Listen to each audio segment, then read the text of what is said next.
land of the free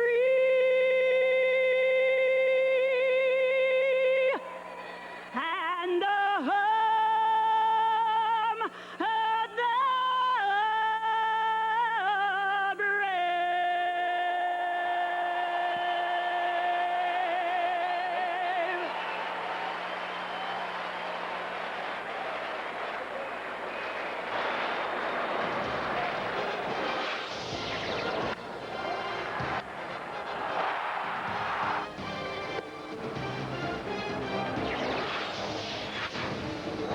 Fox Sportsnet's coverage of Chicago Cubs baseball is brought to you in part by your local area Lexus dealer, who invite you to test drive a Lexus today.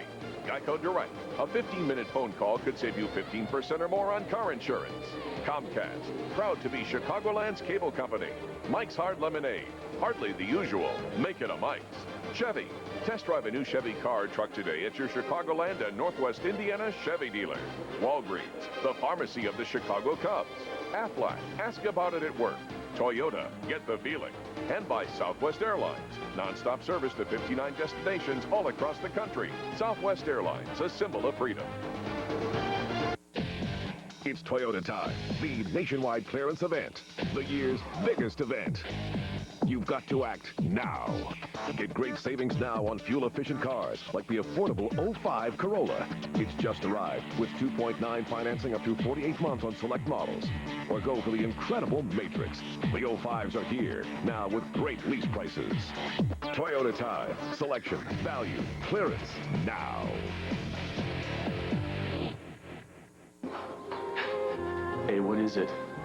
I realize I love you, but as long as you're with Jessica, there can never be anything between Listen, us. Cassie, there's no need to cry. Besides, I've got really great news. You're leaving Jessica. No. I just saved a load of money on my car insurance by switching to Geico. I saved. I thought that meant something to you. Geico. 15 minutes could save you 15% or more on car insurance.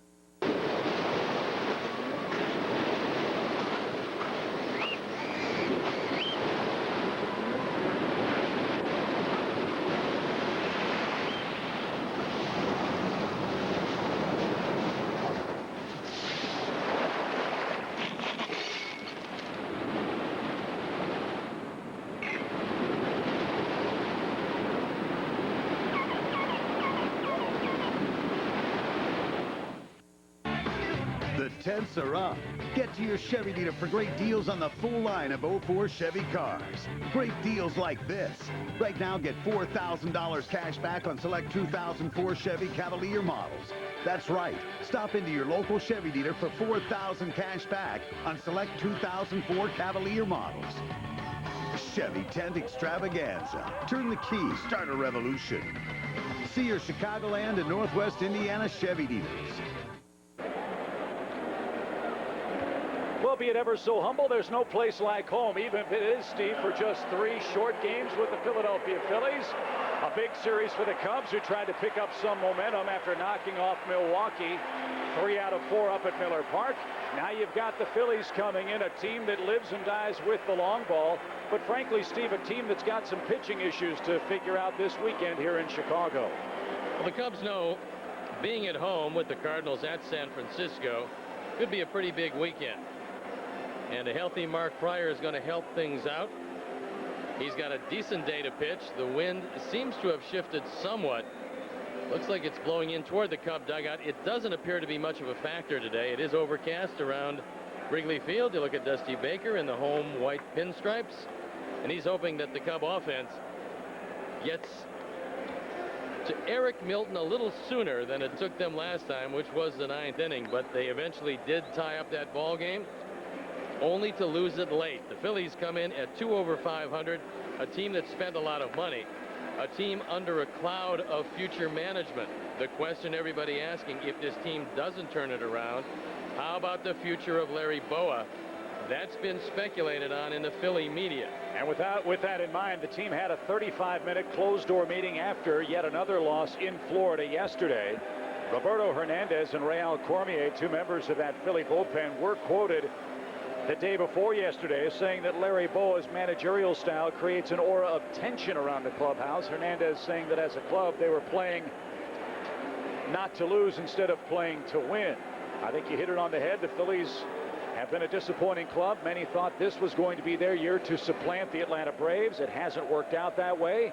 And right now the Phillies season is hanging on the edge as they enter play this weekend in Chicago. Here's the way they'll line up with Jimmy Rollins leading off at shortstop. Placido Polanco bats and plays second. Then the Thunder, Abreu and Thome. Ricky Leday in center field. Pat Burrell is in left. David Bell, the third baseman. Mike Lieberthal hits 8th. And Eric Milton, the talented left-hander, pitches and bats 9th. Take a look at Mark Pryor on for his 10th start. Opponent's batting average at 222. You see the strikeout to walk ratio. Very good for Mark. It normally is. He normally strikes out more guys than innings pitched. And the wind, probably more of an aid to either left-handers who go to left field or the right-hand hitters. So Jimmy Rollins leads off at shortstop, and Pryor splits the dish. Paul Schreiber, our home plate umpire. I really thought, Stephen, encouraging outing for Mark Pryor last time out against these guys. He's starting to look like the Mark Pryor we were spoiled in seeing daily last season. I think he feels the same way. If he's not feeling 100%, he realizes that part of that comes with the territory, but he was certainly feeling well enough to go out there and show a pretty good effort. Took a little off the breaking ball, and Rollins took it. 2 balls and a strike. Jimmy Rollins is going to run if he gets on base. He won't this time unless disaster strikes. Pop up shallow right center field. Out goes Gonzalez, and he'll make the play in front of Corey Patterson. 1 up, 1 down for the Phillies in the top half of inning number 1. Let's take a look at the defense and how they'll line up behind Mark Pryor. It's the Corona defense with the Lou Patterson and Sosa left to right. Ramirez, Gonzalez, Gonzalez, and Lee. Michael Barrett behind the plate. And Mark Pryor on the hill. Second baseman Placido Polanco will stand in now. Phillies are also trying to be active in the trade market. The deadline 4 Eastern time tomorrow. And one man whose name has come up is the man in the batter's box. I think they'd like to find more playing time for Chase Utley. Well, Polanco has some value, but he's not going to be the principal in a deal. And Chip, the deal that we keep hearing about is a 3-way trade between Los Angeles, Florida, and the Arizona Diamondbacks. And by the way, that deal does not include Randy Johnson, but does include some fairly big names, and we'll get to them. 2 balls, no strikes. That catches the corner. Again, the deadline's tomorrow. The Cubs also are burning up the phone lines. Jim Hendry has been working long and hard trying to improve this Cub club for the final 2 months of the season. And of course, if anything does come down the pipeline today, we'll pass it along to you. Base is clear, and Polanco now with a 2-2 count. Polanco doesn't strike out very much. He hasn't driven in too many runs this year, but he's a smart player. Does make some contact. Only 23 strikeouts in 279 at bats, so odds are overwhelming he'll get the bat on the ball. He has decent but not great speed, and the Cub infield playing back at all 4 positions.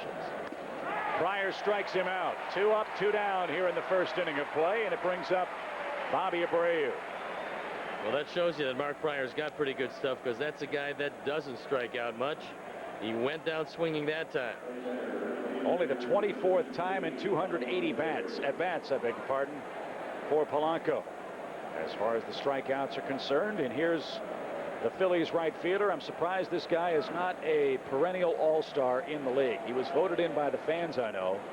This guy puts up great numbers very consistently for the Phillies.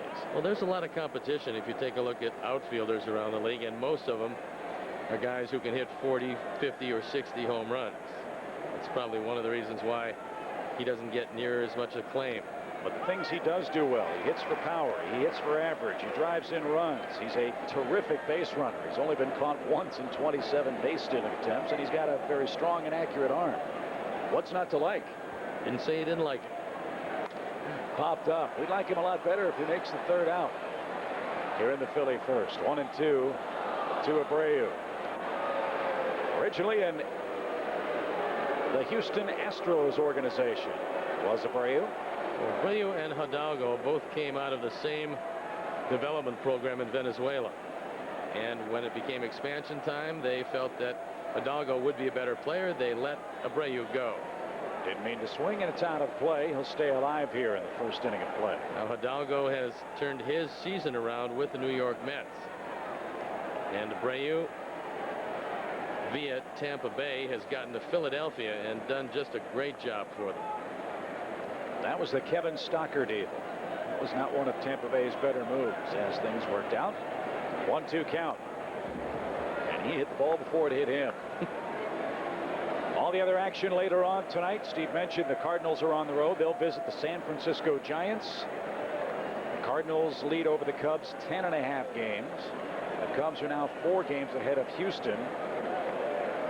The Astros residing in 3rd place in the Central Division. Took a little off, didn't get the call. I think Mark Pryor thought that was good enough. Paul Schreiber said no. And Mark will now have to make a 2-2 pitch.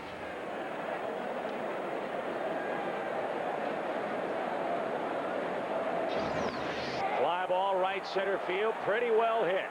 That ball is going to be long gone for Bobby Abreu, his 21st of the season, and Philadelphia has scored first. Well, Mark Pryor handled it well. He thought he should have had the 1-2 pitch. He didn't get it. He gives up a home run, but he went into Paul Schreiber when he threw him the new baseball, and he just said, did that one dip down? Paul Schreiber said yes. Anyway, you look at it, it's 1-0, and Bobby Abreu has put them on top. He was one of the 2 guys we highlighted in the opening of the show, along with the man who's in the batter's box now.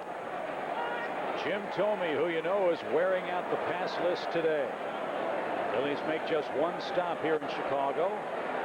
Thome in the box with 31 home runs. That leads everybody in baseball. 1 ball, 1 strike. Phillies buy a run early.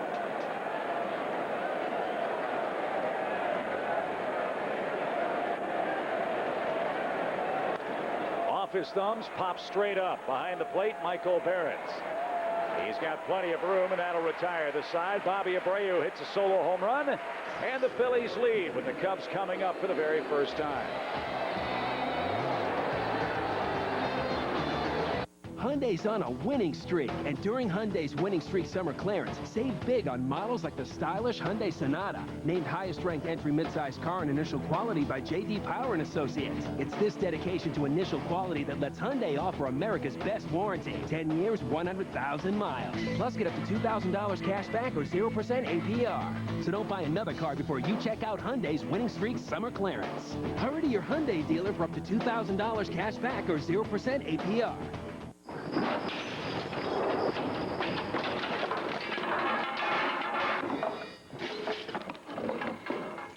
Guys.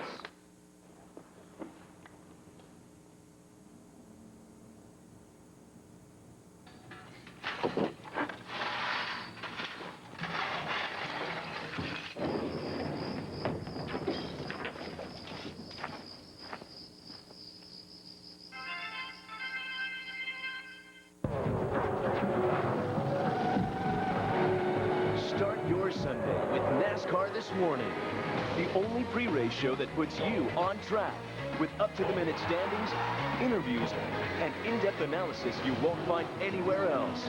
And we'll see who can pull it off this afternoon.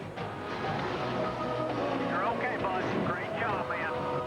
NASCAR This Morning, Sunday on FSN.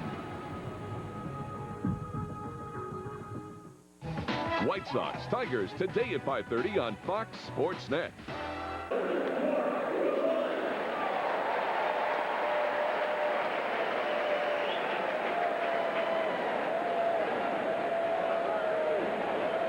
The Phillies have their first lead since the first inning of a game played this past Monday. Well, I thought it would be a nice idea to put up some palm trees and start feeding them orange juice to convince them they were still in Florida, where the last 14 times they've hooked up with that team, they've lost. But unfortunately, that's not the case, and it's time to try to take care of Eric Milton, and it all leads off with Mark Grudzielanek. We did at least pack in the humidity for him, so That might affect the fighting Phils. As Gonzalez gets ready to go here in the bottom of the first inning. Eric Milton, 11-2, not an all-star for the Phillies. His earned run average at 4.4 this season, and he is very susceptible to the long ball. He's given up 23 of them in 21 starts. It's also understandable in that ballpark. Fly ball center field right at Ricky Leday. And it's 2 pitches, 1 out as we peek at the rest of the Cubs starting lineup today. Corey Patterson will hit second. Sammy Sosa's had a big month of July. He'll be in right field. Moises Alou, the cleanup man. Derek Lee 5th. Ramirez 6th. Michael Barrett behind the plate with Alex Gonzalez and Mark Fryer, the final 2 in the Cub lineup today. Eric Milton in his 21st start, looking for win number 12. He thought he had it the last time he faced the Cubs. It eluded him in the 9th inning. He has pretty good control. He does throw a lot of fly balls. That kills him in Philadelphia. And with the wind not blowing out today, probably will be to his advantage here. But the Cubs have recently seen him. That has to be to the Cub advantage. And they realize that he will throw a lot of fastballs in the mix. Many of them, however, are outside. So it's pretty good to look away. A lot of room down the left field line if Patterson can go that way. As the pitch misses inside. How does Milton go get his hitters? He likes to work away to get you out. He'll set it up with pitches in.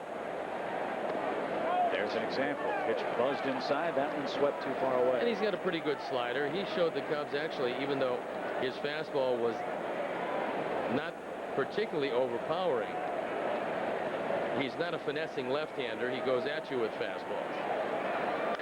There's a rocket down the right field line, but that'll reach the seats. 2-2 your count. The mistake there was a spinning off-speed pitch on the inner portion. And that gives left-handers a chance who might open up a little earlier against the left-hander, a chance to pull the ball. He's probably going to go with a fastball here after the spinning breaking ball. Full count, 3 balls, 2 strikes. His fastball registering here 93, 94 miles an hour as it did last time out. That's plenty good enough if you hit your spots. And he did that time. Called 3rd strike. Patterson thought that was well off the plate. And Milton's pattern evident in that sequence. 2 up, 2 down. When he went to get him, he got him on the outside corner after setting him up inside. So now Sammy Sosa will have an opportunity. He loves to look at Eric Milton. He's hitting .500. He's hit a couple of home runs off him. And Sammy hit 4 home runs on the road trip, starting to heat it up at the right time. And if he gets on, Moises Alou comes to the plate. 10 home runs, 20 driven in this month for Sosa as that ball popped out of play. Lights are on a cloudy, overcast day here in Chicago. Had some early rains this morning. Haven't seen the weather forecast, but like Mr. Stone to my right, always optimistic weather-wise here at Wrigley Field. We're predicting darkness tonight. 1 ball, 1 strike. Phillies on an Abreu home run, lead 1-0. Bases cleared, 2 outs here in the first. Boy, you are good. Tom Skilling better get the resume tape ready. The pitch, swung on and missed. 1-2. What he tried to do with Sammy in Philadelphia was stay upstairs with fastballs. It's okay if you stay high enough. If you get it down somewhat, that's a pitch that Sammy tattoos. Upstairs, 2 balls, 2 strikes. The Cubs have winning baseball under their belts against left-handed starting pitching this year. They have not hit for a very high average against them, however. And that's really an amazing thing when you factor in how right-hand dominant the Cubs batting order is. Collectively, this team in nearly 700 at-bats has hit 15 home runs against lefties this year. And we'll have to wait another inning to see if they can add to that total. Milton has a perfect first and a 1-run lead at Wrigley.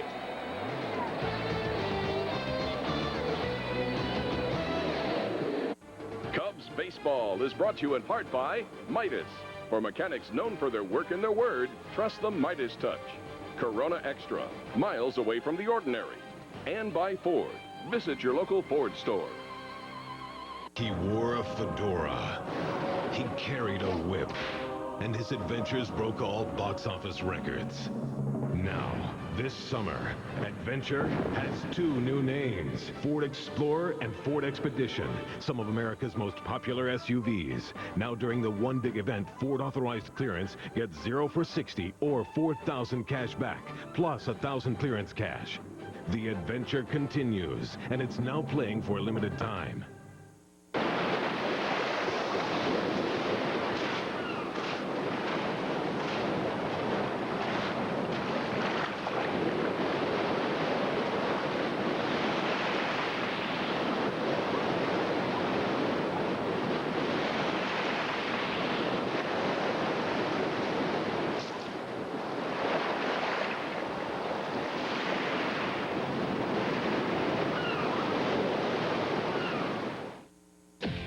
It's Toyota time, the nationwide clearance event, the year's biggest event. You've got to act now. Hurry and get the most fuel-efficient SUVs in their class, like Highlander, now with 0% financing for 36 months, plus available third-row seat. Or get RAV4 with 1.9 APR for 36 months. Toyota time, selection, value, clearance, now. Today's Walgreens Celebrity Bat Kids are Daniel Petrus from DeKalb, Illinois, and Alicia Ferrari from Dwight, Illinois. Alicia arriving late at the ballpark today. The Bat Kids' big day at Wrigley. Compliments of Walgreens, the pharmacy of the Cubs, as Pryor works in our second inning to Ricky Leday, the Philadelphia center fielder. They had a pretty good offensive series against the Cubs in Philadelphia. He'll slash the ball to left and left center. There's a strike to even up the count. Center field, another position the Phillies were hopeful of being able to upgrade. But Steve Finley, apparently of Arizona, said, I'm not going east. You want to trade me? I want to stay in the West if I can. And Philadelphia probably isn't going to move anytime soon. But the Dodgers might. And a couple of names we hear in trades, and again, this isn't completed yet. The Dodgers, in a 3-way deal, would add Brad Penny, Hesop Choi, and Steve Finley. Florida would then get Guillermo Mota, Paul Lo Duca, and Juan Encarnacion going back to South Florida. And the Diamondbacks, the third team in that deal, would get a great prospect, Jason Worth, and a number of other prospects, which is what they're looking for to restock that team. Now, nothing official, but that would be a blockbuster. Would it ever?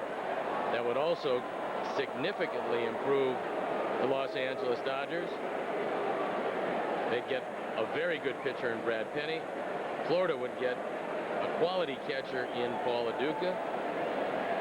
Guillermo Mota's a wonderful setup man. And why would they need Mota? Because Benitez, their closer, has had some arm problems. Also, the rumor is the Dodgers trying to reacquire Charles Johnson from the Colorado Rockies. 3-2 your count. And that's over the inside corner. Leday outguessed. 2 strikeouts for Pryor in the game. This is an exciting time, I know, for fans. As you look at that beautiful pitch from Pryor. But the rumor mill is in full circuit with the deadline a day away. You have 24 hours. Mark Pryor threw a real good curveball. Leday looking fastball, had no complaints, just walked away. Here's Pat Burrell, 16 home runs, 66 driven in. Including a game-winning base hit against the Chicago Cubs in Philadelphia.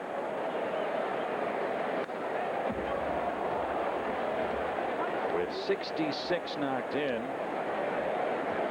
Burrell has been on the receiving end of a whole lot of criticism from the fans in Philadelphia. If he were on the Cubs team, 66 RBIs would be the team lead. So beauty truly is the eye of the beholder. And the fans a little impatient in Philadelphia. Burrell signed a huge contract. He's a big man. He's 6'4". He's close to 230. Last year, unfortunately for him, he hit just 209. Every year before that, every place he ever went, he was a run producer. right-handers against Mark Pryor, if that curveball is right, he'll buckle your knees and it's hard to pull the trigger. 2 balls, 2 strikes.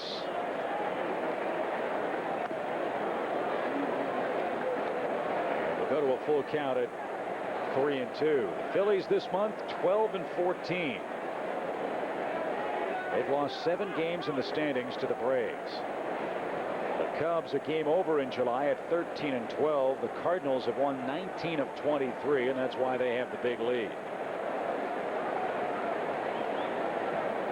Full count pitch. And there's another drive belted left field. That's a tape measure shot, folks, out onto Waveland Avenue as deep as you can hit it. It's 2-0 Philadelphia. The Cubs lead the Phillies in home runs. They lead the National League, but the Phillies are the closest thing to the Cubs when it comes to power. And that was a no-doubter. That's number 17. He's driven in 67. It looked to me like a 3-2 fastball. So after buckling the knees on a curveball, let's watch this one. It's a 3-2 fastball, inner half, thigh high, and it goes a mile. And Mark Pryor mad at himself because he wanted the ball away. Barrett wanted it away. He got it middle in, and Burrow lost it for him, so it's a 2-0 game. And that'll bring up David Bell, the Phillies' third baseman. Bell in the midst of an 0-for-14 slide. Get the feeling that that baseball right there is not the one that left the park. It is a baseball, however. And they hold up play. Well, seeing how well you predicted that darkness will follow daylight today, I would imagine that you're right on target with that prediction. I just want to get my percentage up for weather. Popped up out of play. Well, can you help me with the lottery numbers? Oh, sure. There'll be a 1 in one of them. 2-0 Phillies here in our second inning.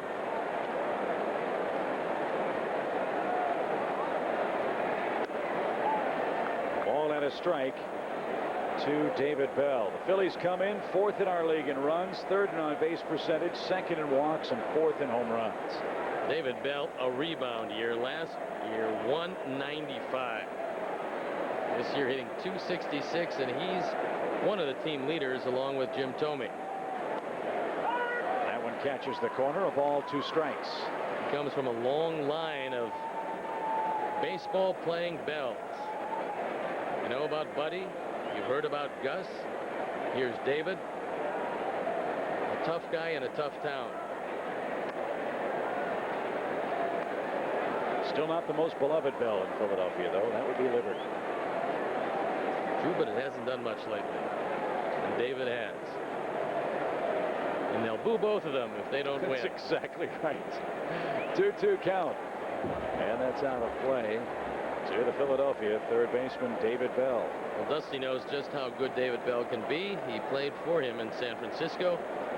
Phillies signed him to a 4-year contract. They gave up some pretty good money for him. Last year for him, absolutely a disaster. This year he's starting to live up to the billing.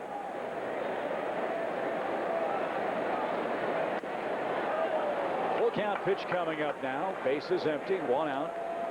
Abreu and Burrell have gone deep in game 1 of this Cubs-Phillies series. Tomorrow's game on Fox National Television. Steve and I will be back Sunday. And that one off the plate, ball 4, a 1-out walk to Bell. That brings up Mike Lieberthal. Lieberthal, a good man for 2. Although Mark Pryor has had some problems with him over the course of his career. A few short years ago, Lieberthal was one of the great run-producing catchers in this game. But he's had a lot of leg injuries. He's still a productive hitter. Probably the years of 30 home runs, close to 100 driven in, are a bit by him at this point of his career.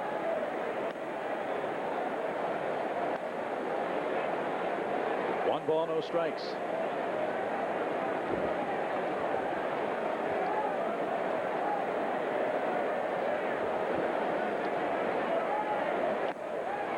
Lieberthal helps out Mark Pryor. This is what makes this game so addictive. Here you have Pryor pitching against the same team.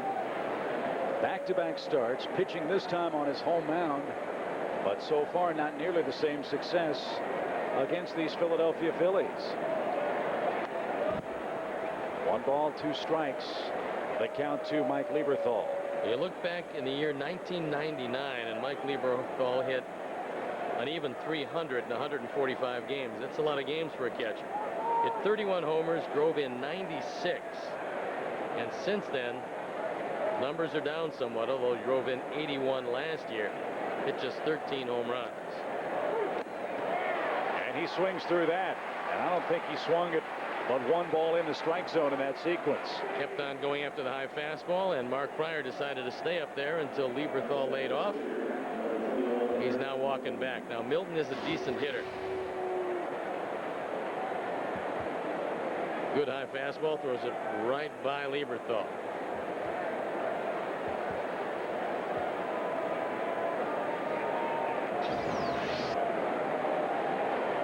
Milton hitting a .150. Takes the ball downstairs. 1 ball, no strikes.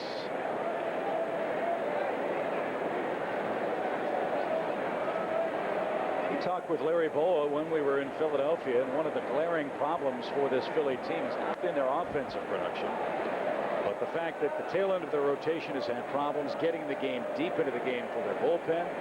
Same is true for their 1, 2, 3 guys. Without Billy Wagner right now, who is on the disabled list for the Phillies and will go back home in a couple of days to get rechecked out. That bullpen, which also lost Madsen, is going to need a little help from the starters to avoid being worn down entering the first week of August. That's why it's of critical importance at this point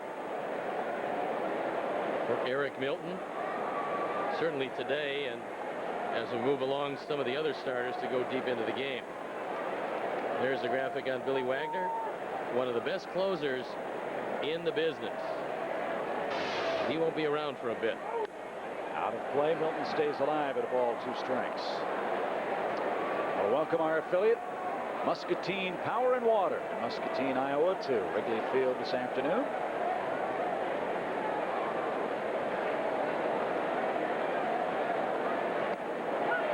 Called third. Slow breaking ball. Pryor strikes out the side, but gives up a Burrell solo home run. He trails it 2-0 in the middle of inning number 2.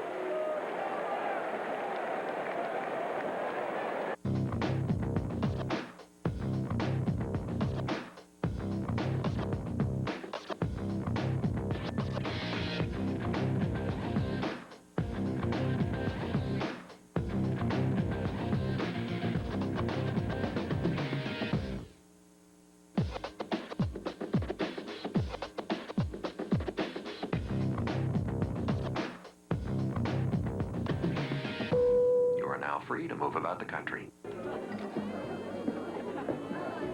you believe in love at first sight, or should I walk by again? Are you from Memphis? Because you're the only 10 I see. So, could I buy you a drink? Or would you rather have the cash? Okay. You got to the count of 3 to take your bid.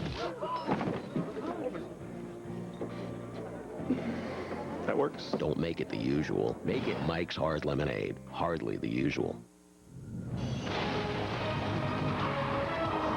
This summer, the Fast Lane is under new ownership. Catch the most thrilling performance of the season. Pontiac Summer Drive. Now get big cash back on most new 2004 Pontiac models. Or choose 0% APR financing for 60 months. 5 years interest-free financing. The performance of the year. The ride of a lifetime. Now playing at Pontiac dealers everywhere. Sundays at 10 p.m. at Chicago Baseball Extra.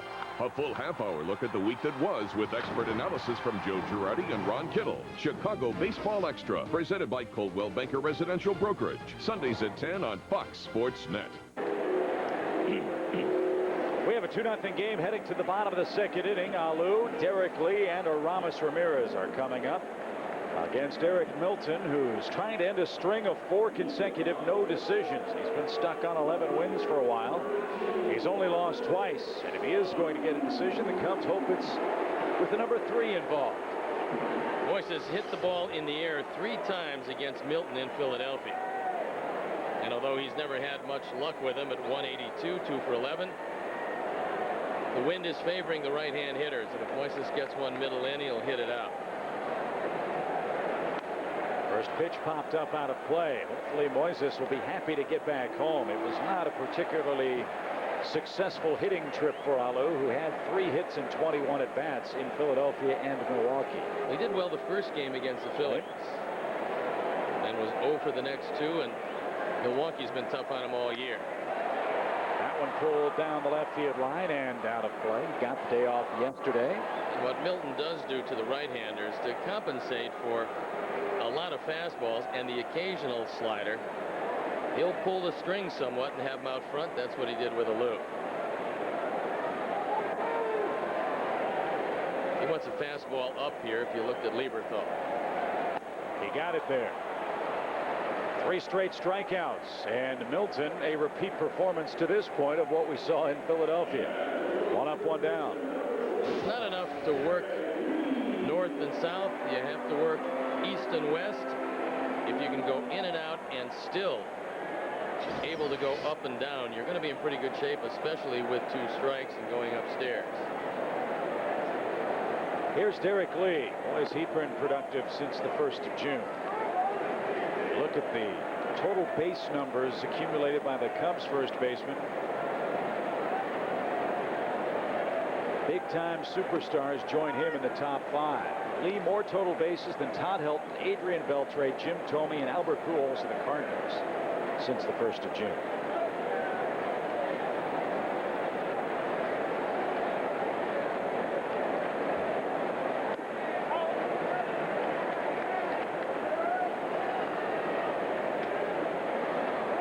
Those are pretty elite numbers when you take a look at the rest of that list. Adrian Beltre, by the way, can be a free agent after this season.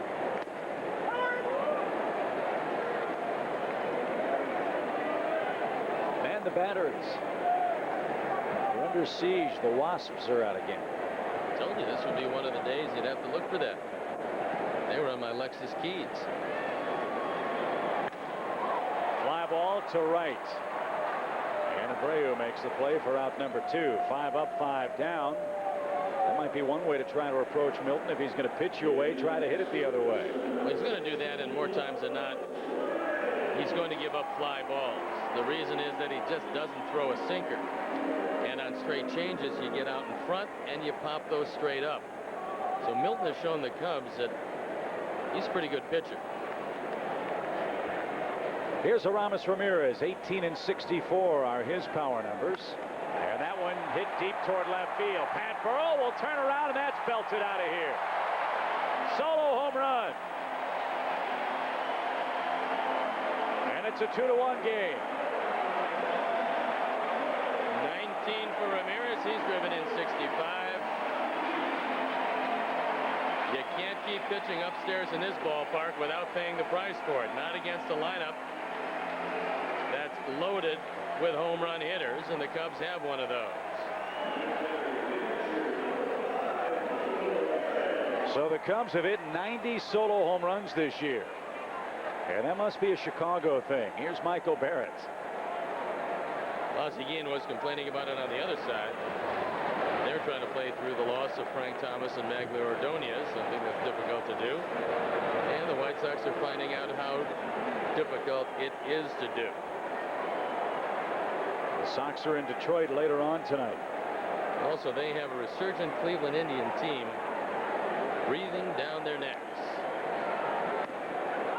A called strike to the Cub catcher, Michael Barrett, who sports a 5-game hit streak. He too having a career year at the plate. 12 home runs and 47 knocked in. I thought you made a good point in the game yesterday, Steve. Before it's all said and done in Barrett's career, he's going to be known as a prolific run producer. If they settle on one spot in the batting order, I think eventually it'll be 2. Now that really depends on just exactly what Jim Hendry provides for Dusty Baker, and if they get a 2-hitter, Michael Barrett is perfectly content to stay in the 2nd spot. But he's strong enough to hit 30 home runs. And I really like his leadership potential for this club, too. 3 balls, 2 strikes. Neither pitcher yet has thrown a ground ball in the game. And with wind not that much of a factor, but what little there is blowing out, we could see a few more home runs before it's over. Second Cub base runner. Barrett's aboard with a 2-out walk. It'll bring up Alex Gonzalez. Cubs are down a run. 2-1 the score. And here in the second inning, the Cubs spoiled a potential no-hit bid of Eric Milton very, very quickly. Long way to go in this one on a day when the park is very lively.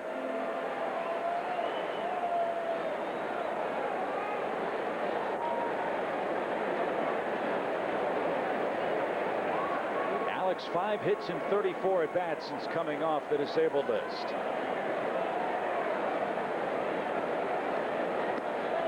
And that's downstairs, ball 1. He did hit a couple of baseballs in Milwaukee, however, that showed us that he's starting to figure it out timing-wise. In fact, a couple that we thought might have been out of the ballpark, would have been out of this ballpark, stayed in the park in Milwaukee. 1-0 count. And that's called a strike to even things up. To Alex's credit, he's a human being, reads the newspapers, knows his name has been mentioned in trade talks by the Cubs with other teams. And he had a great attitude about it. He said, all I can do is control what I do on the field. The rest of that stuff, I can't help it. I'm sure he'd like to stay. As that ball stroked right center field pretty deep. Ricky Leday is on the run, and he'll make the play to retire the side. A solo home run from Ramirez is the 90th this year by the Cub offense. It cuts the Phillies' lead in half after 2.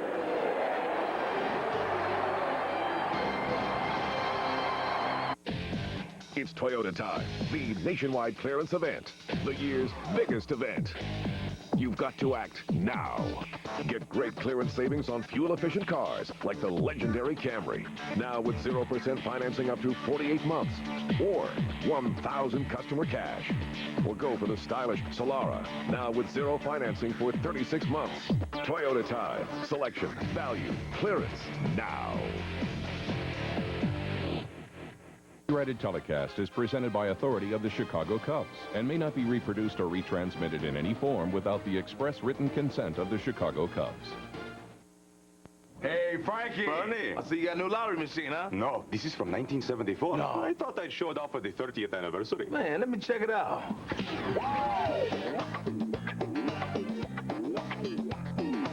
One more time.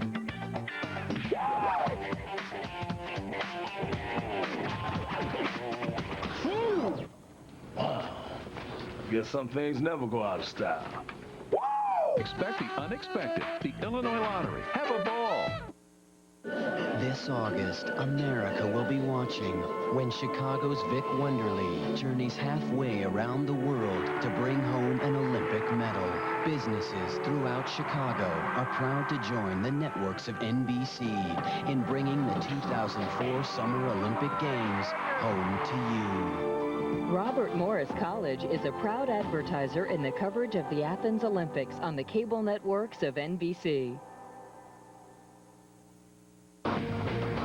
You're watching FSN. With this team the whole year, and we'd be where we, where we are. But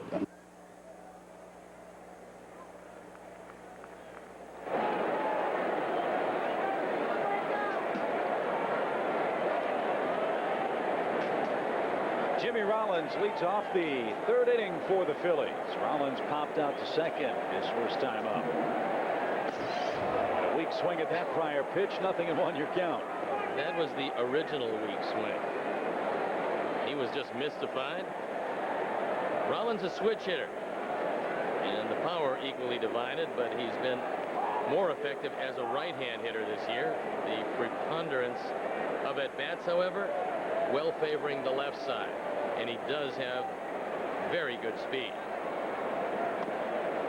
Upstairs to him, evens up the count here at the top of the hour in Chicago. Phillies trying to snap a 4-game losing streak. Would be fair to say that Rollins and Abreu are the running game. If you don't allow them to get on, you can pretty much control that running game. Abreu swiped 26. Rollins has swiped 19. So that's 45 of the Phillies' 61 total stolen bases. Pitch number 52 already for Pryor in this game. And we're only in the third inning.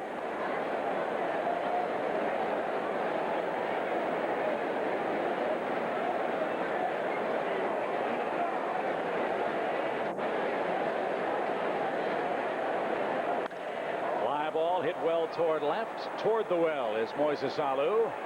And 2 steps onto the warning track. Boy, that baby carried out there nicely. 1 up, 1 down. Rollins is down for Polanco.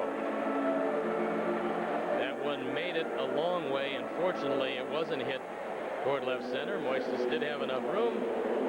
And after a pretty good battle between Pryor and Rollins, our Pryor wins it. Polanco struck out swinging in the first inning. This guy can bunt, so you got to be aware of that. Lined over short. And he's aboard with third Philadelphia hit. When Polanco gets on, then you know you have to deal with Abreu and Tommy. That's normally a very difficult task. Abreu hit a home run. Made an interesting observation. Pryor didn't get a called third strike on a pitch that struck out Polanco. He didn't make a big scene of it, but it looked very similar. It seemed like a very similar pitch. He didn't get the benefit of the call. That's going to happen. But what I liked about it was he went up. When Abreu was circling the bases, you have to get another baseball anyway. He just went up and he motioned to Paul Schreiber. Did you think the ball sunk out of the zone? You could see him do it with his hand. Schreiber just nodded to him, and that was that. And the umpires don't mind as long as you ask in a non-confrontational way, correct? He just wanted to find out what the bottom regions of the strike zone were going to be today. Well, he found out on the next pitch as Abreu hit it a mile into the seats in right center. And that off his thumbs down the left field line. Moises Alou tracks it down. He's got it. Polanco nearly to the second base bag. Has to hustle back to first. Now with 2 outs and Tommy up. Good pitch by Mark Pryor. He allowed Abreu to get his arms out last time up. This time he kept it inside, and Abreu could do nothing with it. See where Barrett wants it. And he tried to bring his hands and still got it off the end of the bat. And it's a lazy fly to left. The guy at bat doesn't hit too many lazy flies. Tomei has destructive power. And he's an interesting type hitter, Chip, because he's going to strike out a lot. 98 times already. And yet for a power hitter, he's going to walk a lot. So his batting average in the 290s and power numbers otherworldly. 1 ball, no strikes. And that one fisted down the right field line. That's trouble if it stays fair. It's foul, however. And every time I see Tomei, I imagine seeing him in a flannel shirt, pair of jeans, leaning on the bat, holding a chained blue ox. He looks like Paul Bunyan. Well, he probably has that kind of strength. And I know he has the kind of leadership that the Phillies want. They made him a huge offer for a long period of time, knowing that they were going into a ballpark that's a home run hitter's paradise. And for Tomei, he can hit it out in left, center, and right. It's really not a problem for him. In fact, where he gets in some difficulty is when he starts to try to pull everything. He missed 1 game against the Cubs in Philadelphia with a cortisone shot in his finger. The Phillies lost that one and won the 2 he played in. Another pop-up left side. Cubs had the shift on. Alou, a late break, comes charging in left, and he'll make the play. All 3 putouts for Alou in the top half of our 3rd inning.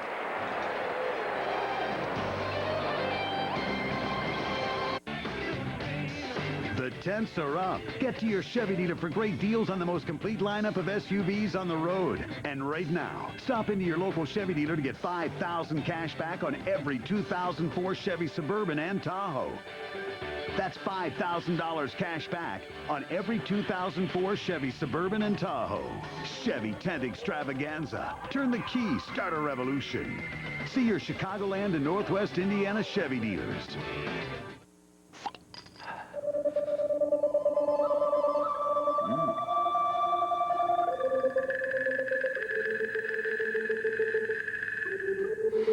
I'm out. I guess I win. Funny how a quality beer can turn a bad hand into a winner. Samuel Adams, always a good decision. They're highly skilled, with nerves of steel and a killer instinct. Who are they? The world's greatest liars. 6 players left, over $500,000 at stake. Championship poker at the Plaza Sunday. So, you'd be able to send any package anywhere overnight. What do you think, Professor? You want in? Son, if you can wait a year for a birthday, I think you can wait a week for a package. You never know when a golden opportunity will come your way, like the Lexus Golden Opportunity Sales Event. Get your favorite Lexus vehicle at an incredible price. And besides, people love the post office. Yeah. See your Chicago area Lexus dealer.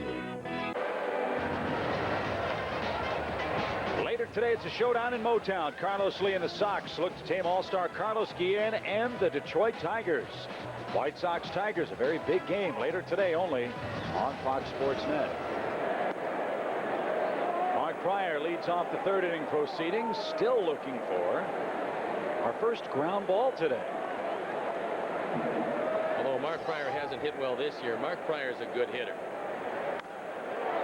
There's the ground ball. Polanco can't make the play. And Mark will have an infield hit. Good start to the third inning. All you have to do is ask for a little help from upstairs. It's no doubt in my mind that before it's over, Mark Pryor is going to be known as one of the better hitting pitchers in this league. He took it up the middle. Polanco did everything he could, but it trickled off the glove. Would have been a tough play even if he makes it. And it's actually reminiscent to the play he made up the middle and turned it into a double play in the 8th inning in Philadelphia. That was one of those hard hit balls from Alex Gonzalez you were speaking of. Same scenario. So let's see how the Cubs play here. Gonzalez looks at a called strike over the outside corner. He flied out. Opening up the Cubs attack in the bottom of the first. Kind of surprised that Jim Thome actually is holding Mark Pryor close. I don't think he's a candidate to steal, and it really opens up the right side, and Gonzalez can go to the right side a lot.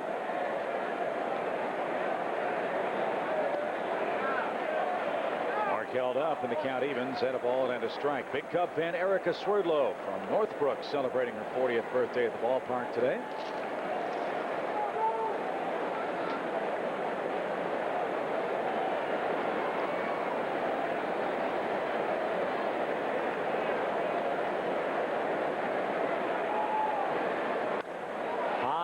Fly ball left. That'll chase Pearl back. Still going back. Shy of the track.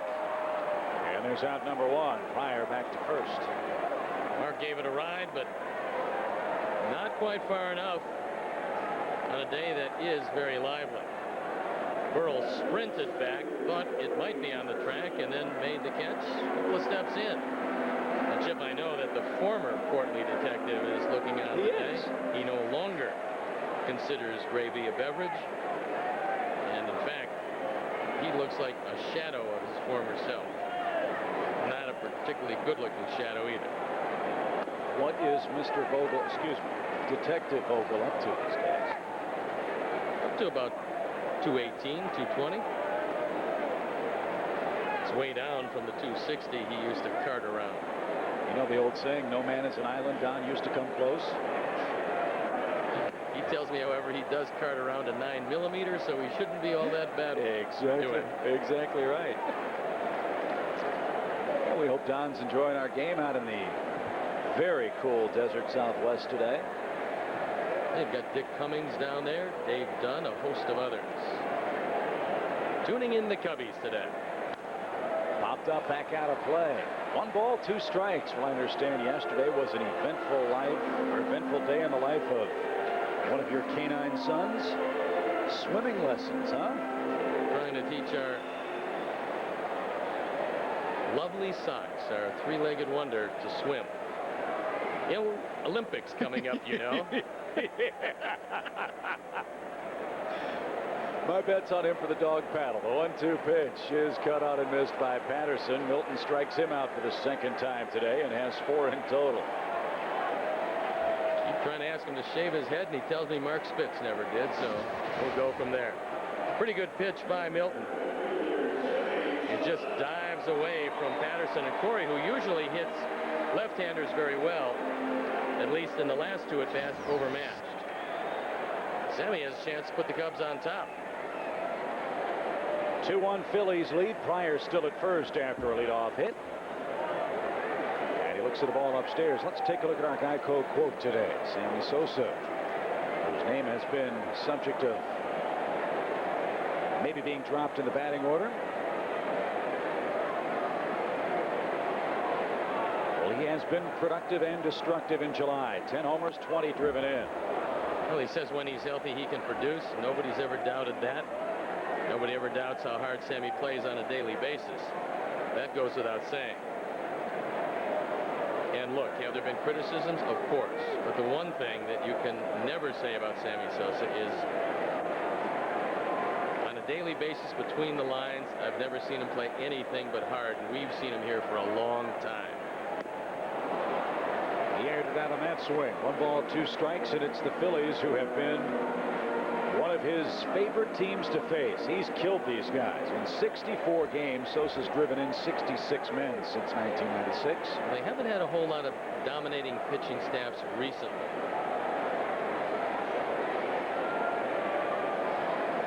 Pryor still at first, now a 1-2. Sammy just has to lay off the high fastball from Milton and force him to try to come down to him. There's a lot of guys, sinker ballers, that you have to force to move the ball up. Milton just the opposite. He's going to see an outside fastball. Let's see if he goes that way. Right on by. 5 strikeouts for Milton. A leadoff Pryor single goes unrewarded, and through 3 we're down a run. Cubs baseball is brought to you in part by Southwest Airlines. Over 2,800 nonstop daily flights to 60 destinations all across the country. Buick, the spirit of American style. And by Ricoh. How well do you print, copy, scan, fax? How well do you share?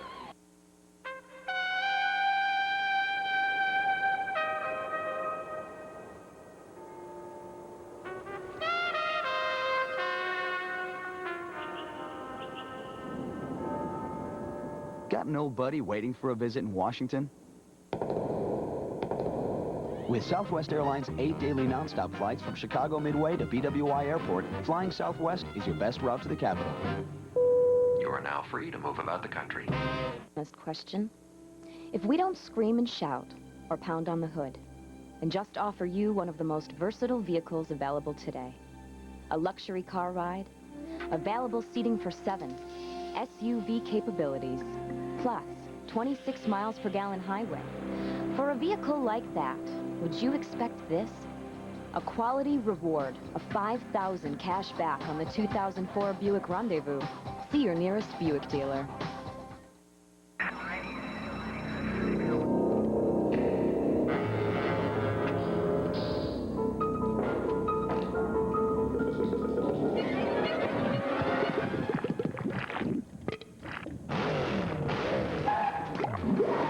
Give your engine what it wants. Pennzoil with time-release molecules delivers non-stop protection throughout the life of your oil. Not just oil, Pennzoil. Stop by Murray's Auto Parts for great savings on Pennzoil motor oil. Time to take a look at our Aflac trivia question from Wrigley Field. Which team leads the majors in solo home runs this season? And if you were listening earlier, we gave you a couple of very big hints. Well, there's also 2 choices that seem to be right there. One of them's wearing red and gray today. The other's wearing blue. I'm thinking the Phillies. But we'll take a look at it as we roll right along. You know, we've got Chris Wheeler and Larry Anderson to our left. The Philly booth, of course, they've got the Hall of Famer Harry Callis, who's a few booths down. Right now, Wheels and Anderson out broadcasting us 2-1. We better pick up the pace here in the middle innings as Pryor to work. And a quick strike to Ricky Leday. There's a look at Harry Callis, the man on your left, the Hall of Famer, and a distinctive voice. In fact, one of the voices, and a man who has become the voice of the NFL football film and tape archives. Succeeding John Facenda. Harry's got a wonderful voice. And a personality to match. He is a real treasure of our game and our profession, and it's only unfortunate we get to see him such a short number of times the way the schedule works itself out. High fly ball by Leday, hit to left. Another fly ball out from Mark Pryor, who has not given up a grounder yet. And what I like about him, Chip, aside from the fact that he's a fairly unassuming guy, a legend in Philadelphia and a Hall of Famer, he's also ventured into the restaurant business, and Harry's is a terrific place.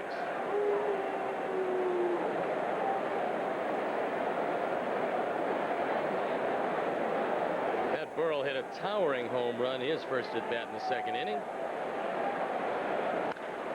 There's another one. A line drive home run to left. Burrell is 2 for 2, and 3 solo home runs for the Phillies. Has him back out in front by a pair. Well, that's the Pat Burrell that Ed Wade decided a couple of years ago needed a $55 million contract. They envisioned Pat Burrell to do that consistently. He's done it consistently here. He hit a fastball out both times, that time a first ball fastball, and another no-doubter.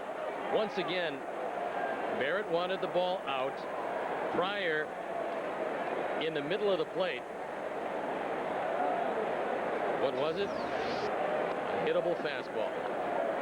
It's got to make you a little concerned if in the 4th inning the pitcher's still not sure either what was hit or where the location was.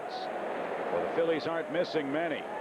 Well, both pitches very similar, and I'll tell you that Michael Barrett wanted both on the outside corner, and for Mark Pryor, he missed his spot by about 3 or 4 inches, caught too much of the plate, and Burrell got every bit of it, both of them on the sweet spot of the bat. 9th career multi-homer game for Pat Burrell, and the Phillies lead 3-1.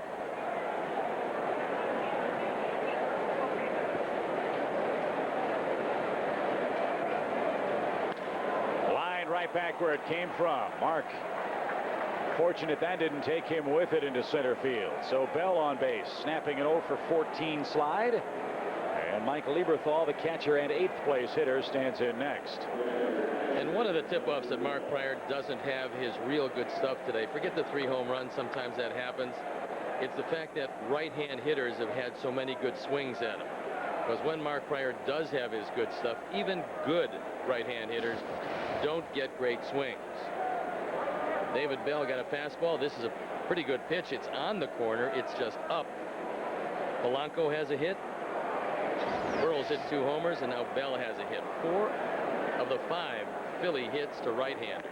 A strike to Lieberthal. Again, you mentioned he's a candidate for a double play. He swung it 2 balls out of the strike zone to strike out in the 2nd inning. Well, the only thing that might come into play here is nobody's thrown a ground ball yet on either side of the field. There's another fly ball to left field. Alou going back is going to have room. Lieberthal just missed that. And the last 5 outs registered by the Phillies have gone to Alou in left field.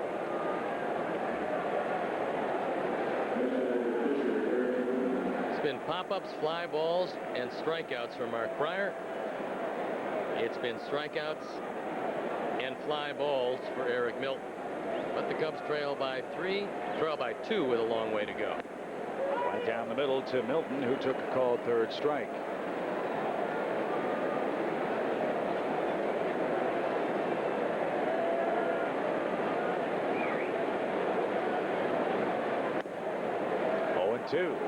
Things seem to have lightened up a bit around Wrigley Field weather-wise. The lights are on.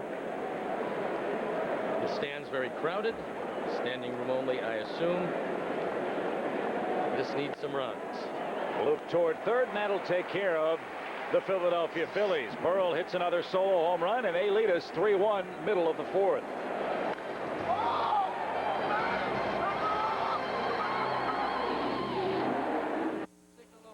Not too close. What do you think? I got that insurance? What insurance is that, Yogi? The one you really need to have. If you don't have it, That's why you need it.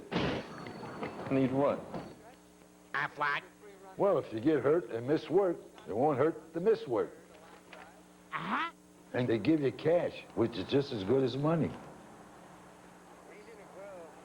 Aflac. Ask about it at work. I got that world on a string. I'm sitting on a rainbow.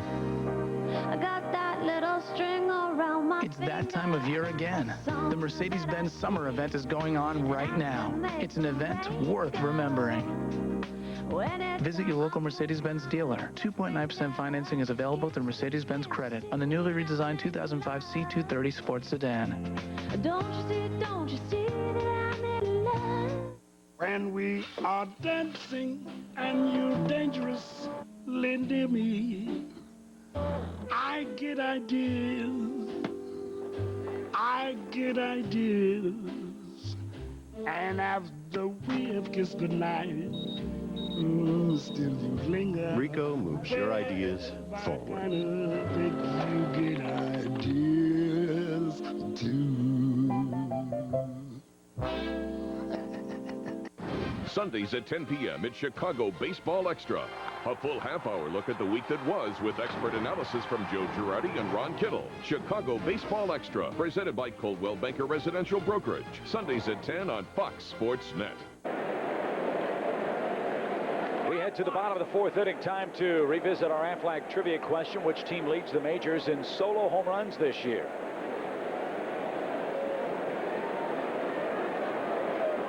The Cubs and the White Sox with 90. And the Phillies aren't even on there despite their 3 today. Let's see if the Cubs can answer here in the bottom of the fourth inning. Now 3-1 with Alou, Lee, and Ramirez coming up. And that's downstairs for a ball. 1 ball, no strikes. We've seen the ball just fly out of the park today. What little wind there is just essentially wafting straight out. Hard hit ball, fair and into the left field corner. Earl will hustle over quickly with a bare hand. He'll fumble, and Alou in at second safely with a leadoff double. No reason to play that ball with a bare hand, because if you just catch it, it's going to be a real difficult play at second anyway. With a bare hand, it almost guarantees there'll be no play. And Moises coasts into second with a double. Alou hits this ball very hard down the line. No chance for David Bell. Jerry Meals says it is indeed fair. And for whatever reason, Brill decides that the bare hand would be the play. He bounded away. Derek line to right his first time. Pretty good idea. Take Milton the other way. Shot that way again here. And falls behind a quick strike. Cardinals are out west. They'll visit the Giants tonight. Barry Bonds hit 684 for San Francisco yesterday. He's 71 behind Henry Aaron now. Amazing. Jerome Williams and Chris Carpenter, the pitchers out west. And that ball down the left field line. That ball deep. That ball's going to go. Oh, baby, did Lee get the hands in to tie this game?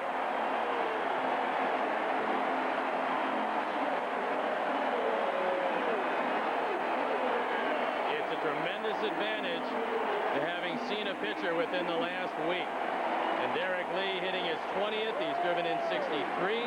Hit the ball very hard last time up in the second. This time he hit it against the screen. And it's a brand new game tied at 3. Big year for Derek Lee.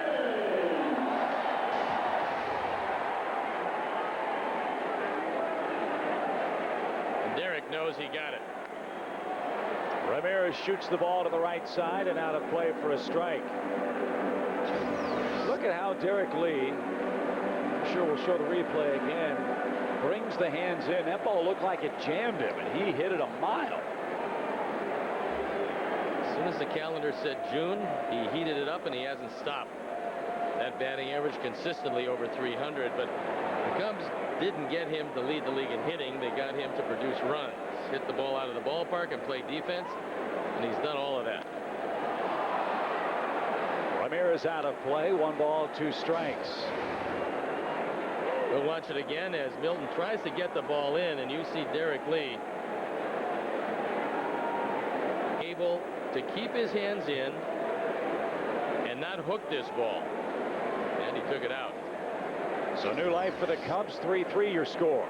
And Aramis right on that Milton pitch. Will stay alive. Mets will be in Atlanta tonight. Big series for New York. They're trying to stay in the Eastern race and the wild card race too. Steve Traxel and Mike Hampton will work. Another ball down the right field line by Ramirez.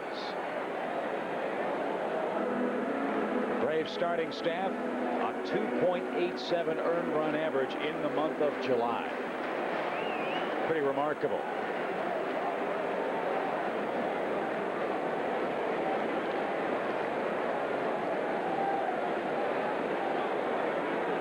Bases clear, still nobody out, and the 1-2 to Ramirez. Good battle continues here in the fourth. The Eastern race in the National League, where the Phillies reside. Florida and the Phillies 3.5 games behind Atlanta. The Mets are 6 back and 3 games under 500. Finally, Ramirez is down on strikes and asks if that was a strike, and I think the answer was in the negative. 6 strikeouts for Milton. I believe as far as the East is concerned that whichever one of these general managers makes a defining move between Ed Wade and Larry Beinfest has a shot at Atlanta. As they stand, Atlanta's a better team than both of the other two. And if what we hear is true, there will be some reinforcements for the Florida Marlins. But till they're official, nothing really matters very much. 1-0 count to Barrett. Michael walked back in inning number 2.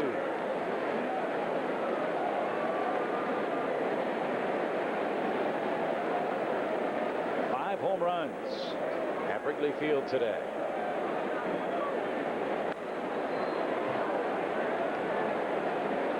We're only in our 4th inning. Florida will send Josh Beckett to the mound. Speaking of them, later on tonight, Livan Hernandez will pitch for Montreal. Beckett coming off the disabled list for the first time in over 3 weeks. And those blisters on his fingers. Florida's hoping that they clear up sometime soon. That's blooped over third. Out into the bullpen, foul.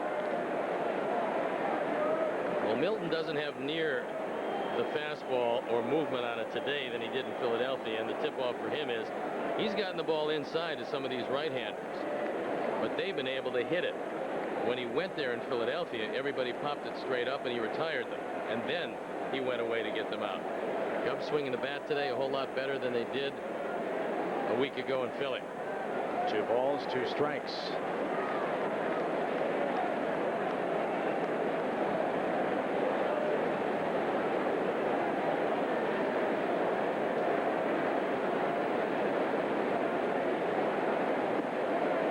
It's full at 3-2.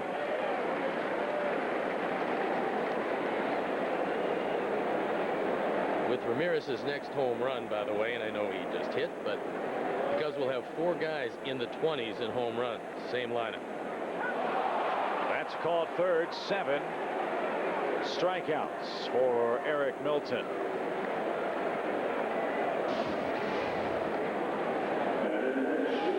This is a pretty good fastball. It's just on the corner. Michael Barrett looks at it, but I think he got outguessed by that one. That was a perfect pitcher's pitch. Here's Alex. He flied to center. Mickey Leday tracked it down to end the Cubs' second. 3-3 our score. And a little bit low. 1 ball, no strikes.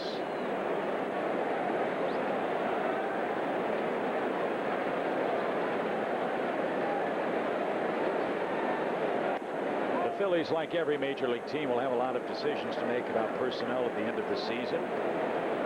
Milton and Millwood, can they bring them both back, or will it be one or the other? Well, it's their 1 and 2 pitcher, and I think they're only going to bring one back. It remains to be seen which one that is. Give a choice, and both pitchers are equal.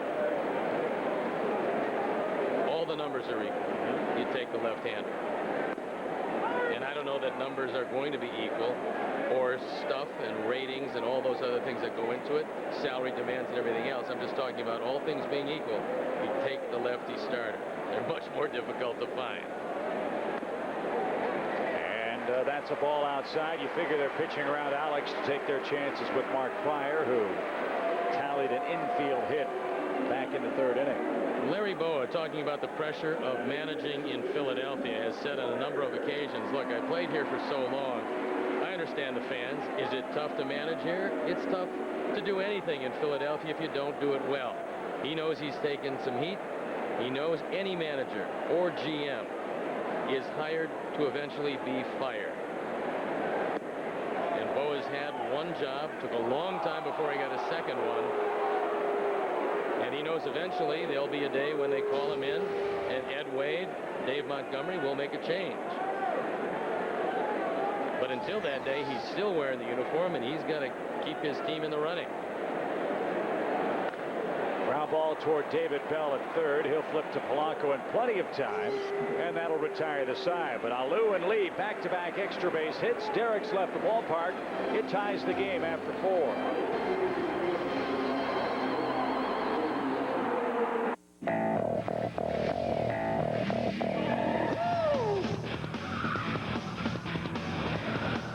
When it starts showing up in video games, don't let the needle-pushing T5 turbo performance mess with your mind.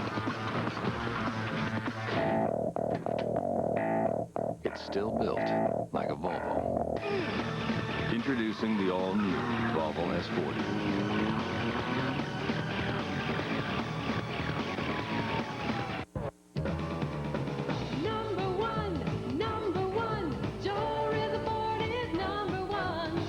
When it comes to price and selection, Joe Rizza Ford is the only place to go. Right now at Joe Rizza Ford, you can own a brand new 2004 Ford Taurus at this incredibly low Joe Rizza price. Joe Rizza Ford makes you #1. Joe Rizza Ford, 159th Street in Orland Park and 22nd in Harlem in North Riverside. Choices. That's the big difference at Jacobs Twin Auto Plaza. Choose from quality makes: Ford, Mazda, Hyundai, Pontiac, and Buick.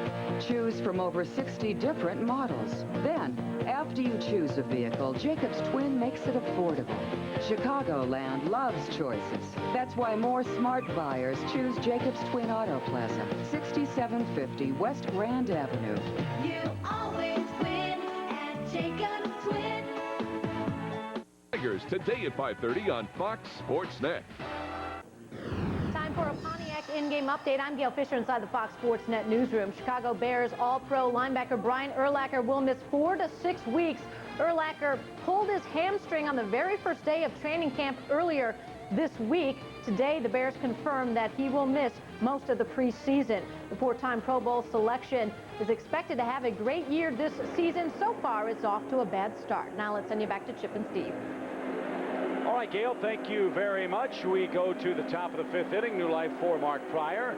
It is a 3-3 score after 4. And friends, don't pass up your chance to experience a Cubs game from one of the official rooftop partners across the street from Wrigley Field. For information, visit www.ballparkrooftops.com. Mark Pryor took a while to come out of the dugout. All he wanted to do was catch his breath. He was on base in the 4th inning. So towel down and get ready to go to work here in the 5th. His offense has gotten him a tie game. Now, at the top of the order, the Phillies present a challenge for any pitcher, but Mark has some new life. And if you're going to give up home runs, give them up the way he's done it today. Solo shots, 3 of them from the Phillies. And a lot of great pitchers that have made the Hall of Fame. Robin Roberts, one of them. Certainly closer to home, Fergie Jenkins threw a tremendous amount of home runs. Just overwhelmingly were solos. So Rollins 0 for 2, looks at a called strike. Phillies in the second stop of a 13-game road trip. They were winless down in Florida, a place where they've lost 14 consecutive games. They'll head west after their visit to Chicago. They go to San Diego and then Los Angeles. This is a critical juncture for this Philadelphia ball club. They interplay 5 games out in the wild card and 3.5 out in their division. Well, looking at their rotation, their pen, the iffiness of Billy Wagner, I think the Phillies have to think about winning the division because I don't think they will win the wild card. I think where the wild card's coming, personally, I think the Cubs have the best shot at it, but they're going to have to overcome a couple of teams in the West. San Diego and San Francisco are pretty good teams. That's assuming that LA hangs on, which, if you believe the trade rumors, they're trying to stock themselves to do that. When the calendar turns to August, we're going to see all of those teams that you just spoke of. That ball laced toward left field. Alou will try to cut it off, and he will, but not before Rollins cruises into second base with a leadoff double. Cubs will see the Rockies, Giants, Padres, and Dodgers from the West in the first 2 weeks of August. Rollins standing at second with his 26th double. And the Phillies threatening to go right back out in front here. Well, Polanco's job here, and he will execute it, is to either bunt it at Ramirez or hit a ground ball to the right side. He's got 5 sacrifices. We saw him do it in Philadelphia. It would put Rollins at third with only 1 out. And I think this is why Polanco's in the 2 spot. He did learn his baseball through the St. Louis Cardinal organization. And let's see now what Larry Boa decides to do. And after making the call, will Polanco be able to execute? He's choked up on that pen. Rollins a big lead. And the pitch is high. 88 pitches now for Pryor in this 5th inning. Michael Barrett wanted a fastball up. In a bunt situation, you wanted it the upper reaches of the strike zone, hoping that the hitter pops it straight up and you foil the sacrifice. Swinging that time, and it's out of play for a strike. John Vukovich with the signs in the third base coaching box for the Phillies. He was Cub manager for a day and a terrific baseball man. Great friends with John McDonough. John Vukovich knows exactly where to go when tickets are at a premium.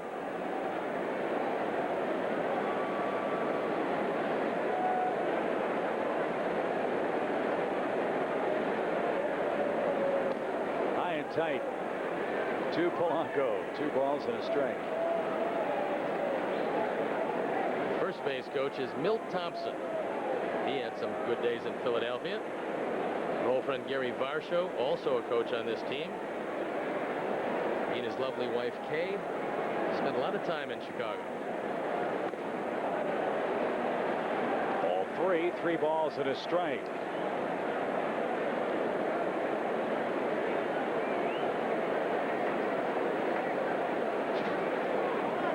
A Cub-Philly slugfest.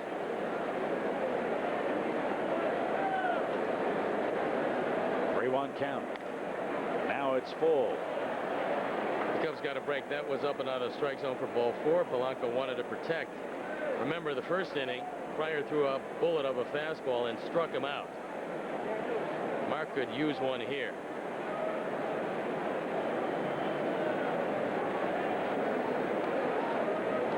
We'll take a look in. They used a different set of signs with a man at second base.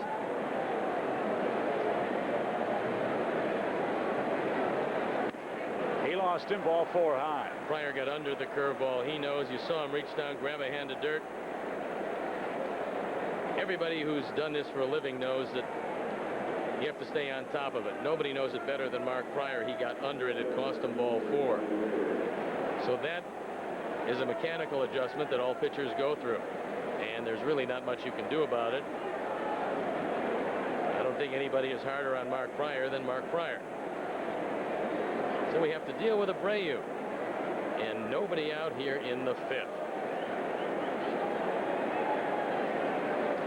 Well, here's Abreu again, one of the most destructive hitters in our league.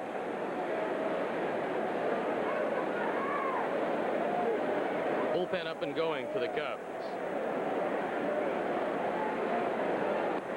Abreu, a solo home run with 2 outs in the first inning, and it was a no-doubter. Jon Leicester throwing in the pen. He got a high fastball up in the zone, and he lost it. Abreu's grounded into 5 double plays, so it's a possibility, and he is no stranger to the strikeout. High and tight. Ball 2. 2-0 your count. Interesting way to value or assign a value to the performance of a major league player. Runs produced. Add the number of runs, says Larry Rothschild out for a visit.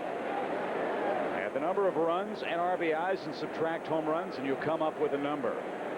The runs produced leader in the National League is Scott Rowland, not surprising. Second, Albert Pujols. Third, the man in the batter's box, Bobby Abreu.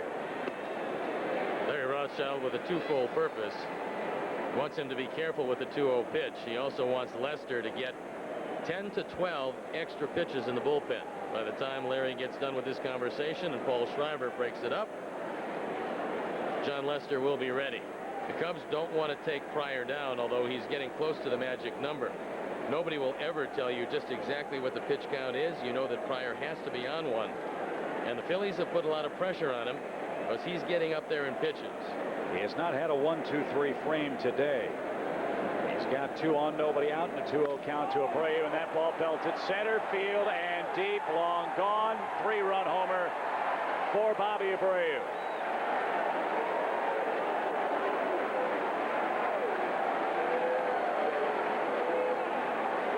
I queried at the start of our broadcast why this guy is not a big-time all-star in the National League. He should be. He is having another great year for the Phillies, a model of consistency. He's driven home 4 of their 6 so far today. 22 homers. He's driven in 73. And he hasn't been exactly a one-man gang, but he's been close. 2 homers, 4 driven in. There's a high fastball. Mark Pryor doesn't have good location today. A 2-0 pitch, stuff to get by a great fastball hitter. All 4 home runs have come on fastballs today that Mark just didn't locate. You have days like this, and the Phillies, if they're not playing the Marlins, are a very formidable team. When you take a look at the foul ball, that's what you get for hitting a home run. That's exactly right. Never take off your helmet in the dugout. Jim Thome is called out on strikes. Punch it again. Abreu very happy about the home run, and then gets hit in the ear. Ha! Take that. Rough up the pitchers union, will ya? Thanks, Jimmy boy. Chicago's a tough town. Went down on strikes, and Thome hit him in the ear with a foul ball. Enjoy your stay, Bobby. 5 strikeouts for Pryor. And that ball hit by Leday toward left. Long run, Alou. He can't get there. That'll one-hop the ivy. And Ricky Leday is on with a 1-out double. I think you got to get to the point where you say Mark Pryor doesn't have it today. And I think, well, judging by the fact that Dusty is now walking out from the dugout, he's arrived at that moment. For Mark Pryor, just a bad day for the Cubs. They tied it up with 2, only to see the Phillies go on top by 3 here in the 5th. So Jon Leicester will come in, replacing Mark Pryor. Pryor has a little chat with Paul Schreiber on his way by, and he's asking about the location from the knees to the belt. That's been an ongoing discussion from the first inning of play today. 6-3 Philadelphia, your score. Back to Wrigley after this.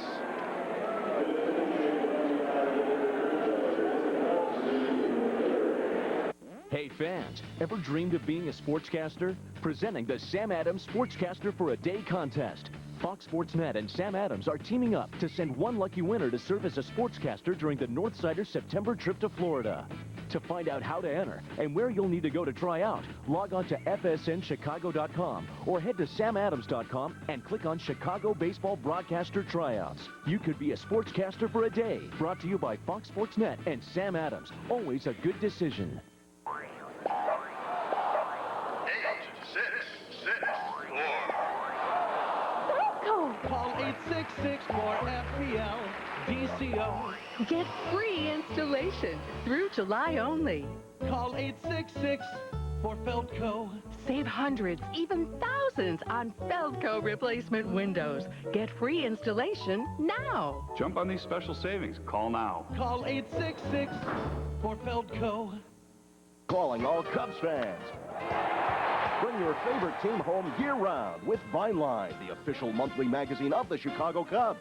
Published out of the Cubs' own friendly confines, Vineline delivers expert team analysis, exclusive player features, outstanding photography, and more. Call 773-404-CUBS to order today and receive a free gift with your subscription. Rates start at just $22.95. Call 773-404-CUBS to order today.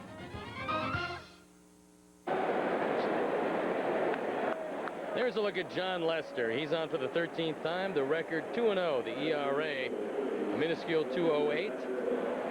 He inherits Ricky Leday at second base. Only one out here in the 5th. Ricky Leday charged to Mark Pryor. See if Jon Leicester can right the ship. He's been awfully good out of the pen this year. And Pat Burrell's been awfully good in the batter's box. 2 solo home runs today. Increasing his season total to 18. The Phillies have hit 4 more home runs on the day, and they've doubled us up to this point.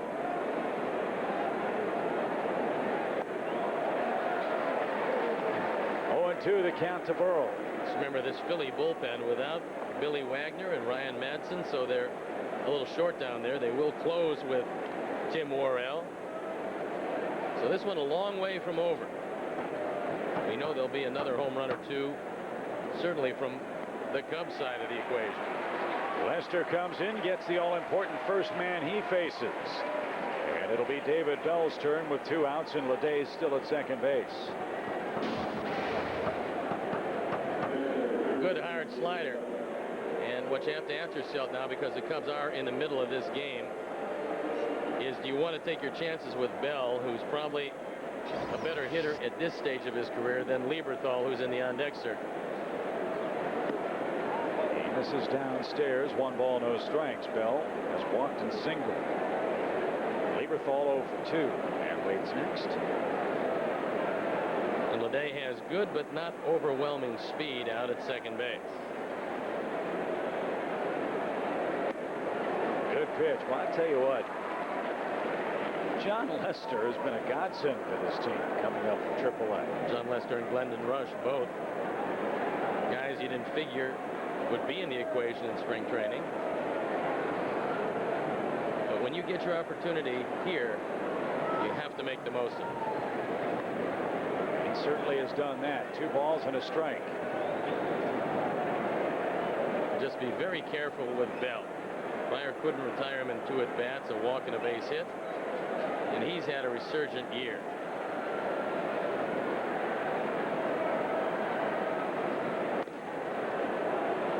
Ball 3, 3-1 the count. I think indeed they are pitching around Bell here. Let's see how it works out in the 5th inning. 3-run Bobby Abreu homer to straightaway center. Puts the Phillies back in front.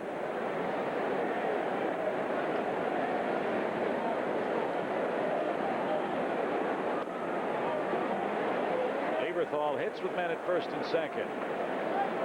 That was as close to a pitch around. I'm not saying he walked him intentionally, just didn't give him anything too good to hit. So the Cubs would love to get out of it with Lieberthal, who's 0 for 2 today, and turn it back over to the offense, where the Cubs will go to the top of the order in the 5th inning. A ball downstairs, 1-0 is your count.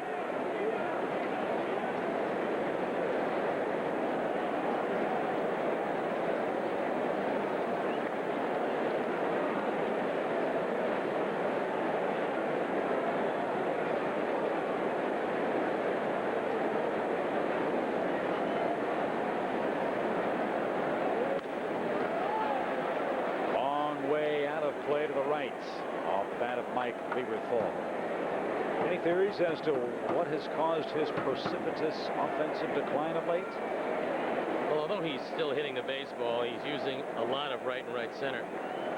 I just think that, like a lot of catchers who have had leg and knee problems, eventually it robs you of some power.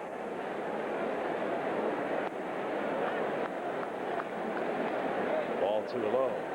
But if you keep on hitting in 2-1, 2-0, 3-1 counts, that's where hitters make their money. That's where run producers produce their runs and power hitters hit their home runs.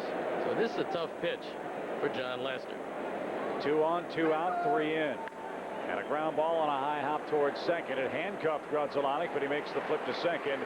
And that retires the side. Close the book on Mark Prior. 6 earned runs in 4 innings and a third. Cubs trail at 6-3.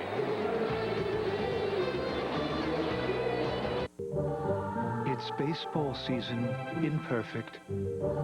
Here, bases and cameras are always loaded. RBI stands for Really Big Ice Cream, and the home team's record is spotless, as are their uniforms. Of course, life isn't always perfect, so there's Walgreens, open every day, many 24 hours, with everything needed to have a little fun. That's life. This is Walgreens. 8, 6, 6, 4. Call 866-4FPL DCO. Get free installation through July only. Call 866-4FELDCO. Save hundreds, even thousands on Feldco replacement windows. Get free installation now. Jump on these special savings. Call now. Call 866-4FELDCO. It's Toyota time, the nationwide clearance event, the year's biggest event. You've got to act now. Hurry in for great clearance savings now on tough Toyota trucks like the full-size Tundra. Get 0% financing for 36 months or $1,500 customer cash on the truck named Best Overall Value of the Year. Toyota time. Selection, value, clearance now.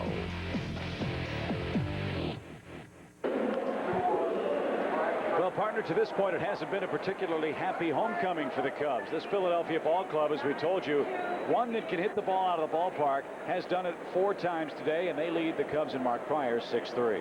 All the runs today scored courtesy of the home run. Both of these teams have a whole lot of power.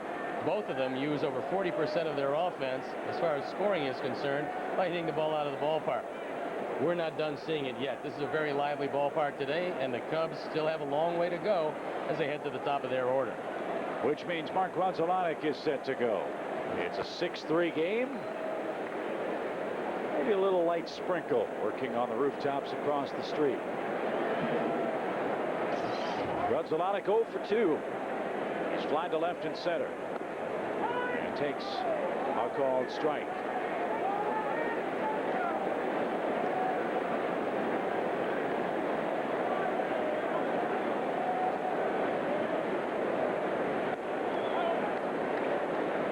The plate evens it up. Milton, an accomplished pitcher, as you know, began his career in the Yankees system. Went to Minnesota in the big trade involving Chuck Knobloch. Milton already a no-hitter in his major league career. Very nearly won last time out against the Cubs in Philadelphia. Today the Cubs have touched him up 3 runs on 4 hits. But trail the game 6-3.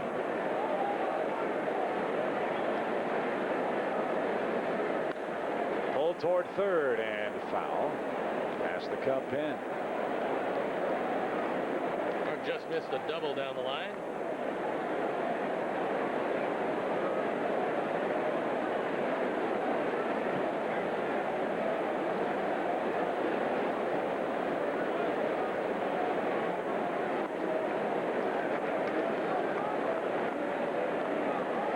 Two and 2 your count.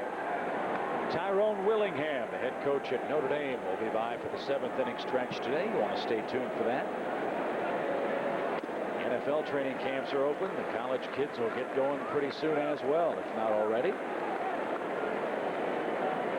And the Irish hope to have a resurgent season under Willingham in South Bend. count. Chop toward the left side. Bell gives ground. Quick release. And a step ahead of Mark Grudzielanek, 1 out. Mark and some of his teammates are going to have to learn how to do a better job against the left-handers. For whatever reason, Mark Grudzielanek is a very good hitter. And he hit .314 overall last year, including .305 against the righties. But he's hitting .130-something against the lefties. It's an astounding step. And it's inexplicable. The Cub team in total, .230 against left-handed pitching. Who to thunk it? Here's Patterson. Another odd statistical trait. You look at Corey's left-handed pitching stats and right-handed pitching stats. He's fared better against lefties as a left-handed hitter. Lee and Ramirez have done well for the right-handers against left-hand pitching. There's a bunt try. It's past the mound. All or nothing play, and they can't make it. Bunt hit for Patterson. Corey Patterson with 8 bunts hit. And the key is bunting it by the pitcher. It's an all-out play by Polanco.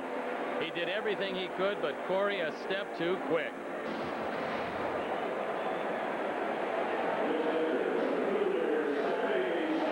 He tied the throw. Mike Everett on the call. And Corey Patterson,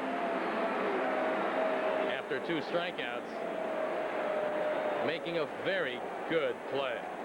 So that'll bring up Sosa, who has struck out swinging twice.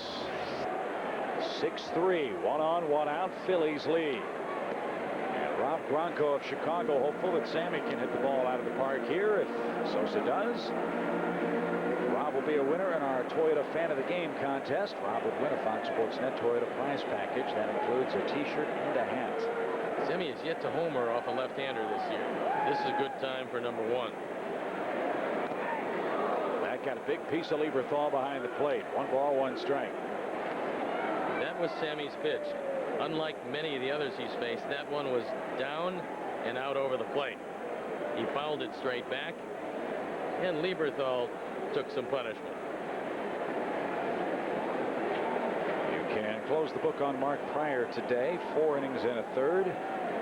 6 runs, 8 hits, 2 walks, 5 strikeouts, and a career-high 4 home runs allowed. 1-1 count to Sosa. Popped him up right side. Will it stay in play for Polanco or Tomey? It's Polanco in fair ground. Sosa 0 for 3, pops out, 2 away for Alou.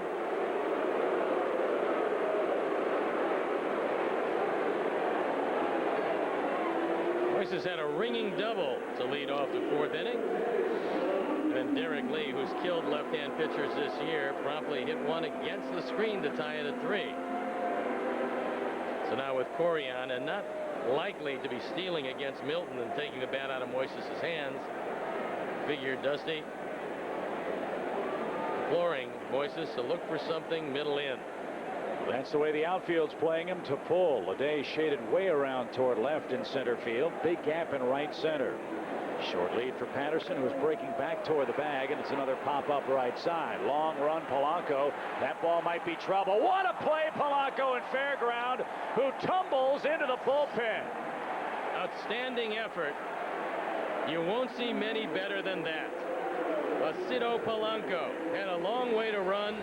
Mike Everett said the ball was fair. Polanco looking to see where the bullpen is before spearing the baseball. It was a relationship that wasn't supposed to last, but no one knew it would blossom into a love affair that has become a timeless classic.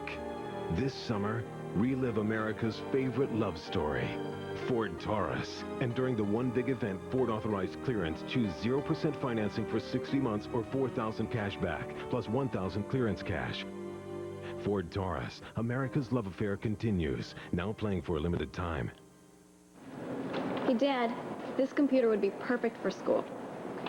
Yeah, but this one would be a lot easier for you to, you know, bring home every weekend.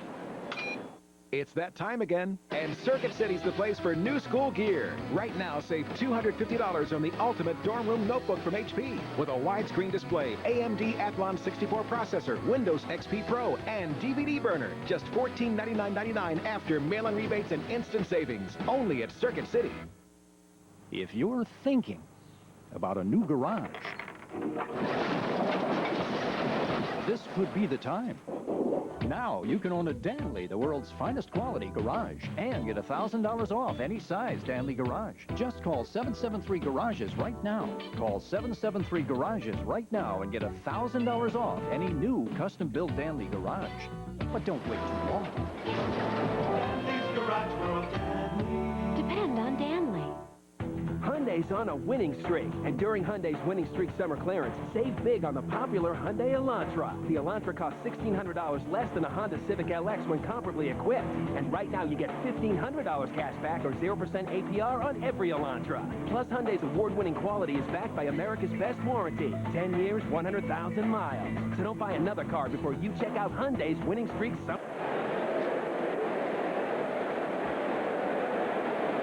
Eric Milton leads off the Phillies' sixth.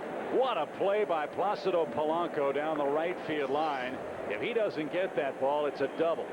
I think the thing that surprised everybody was that the ball was ruled in fair territory. It was popped up well down the line. You knew Abreu couldn't get it. You certainly knew that Tommy couldn't get it. The only guy with a shot was Polanco. Milton hits that ball towards second. Easy pickup for Gonzalez. And one up, one down. Let's show you the catch again because it's spectacular. Polanco trying to figure out where he is.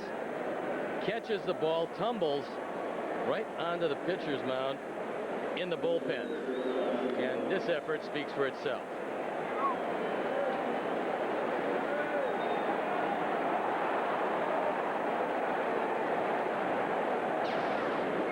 Here's Jimmy Rollins. And that's upstairs, ball one. Rollins has popped out, fly to left, doubled, and scored. Bullpen up and going. It looks like Mike Remlinger. He has that sleeve on his pitching elbow, which is a pretty good idea.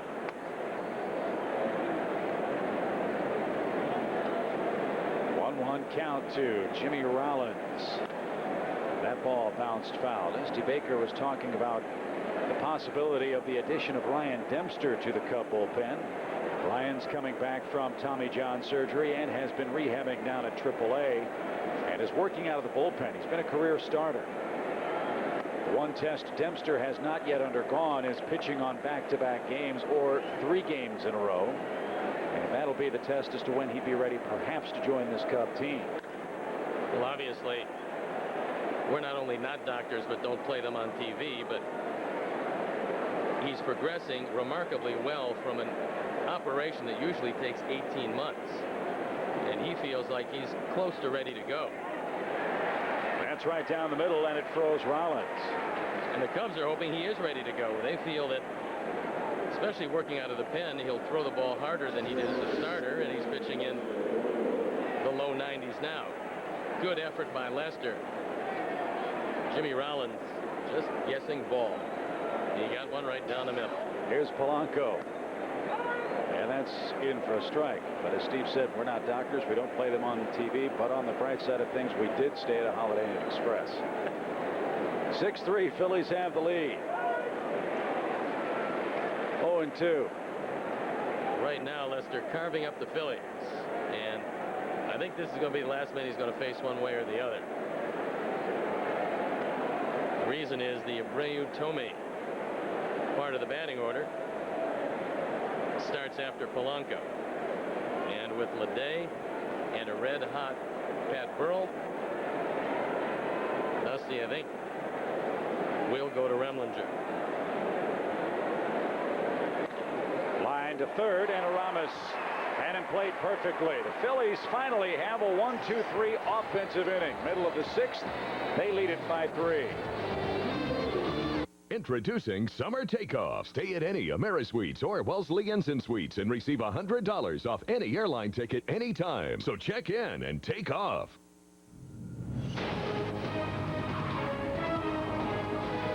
summer, the fast lane is under new ownership.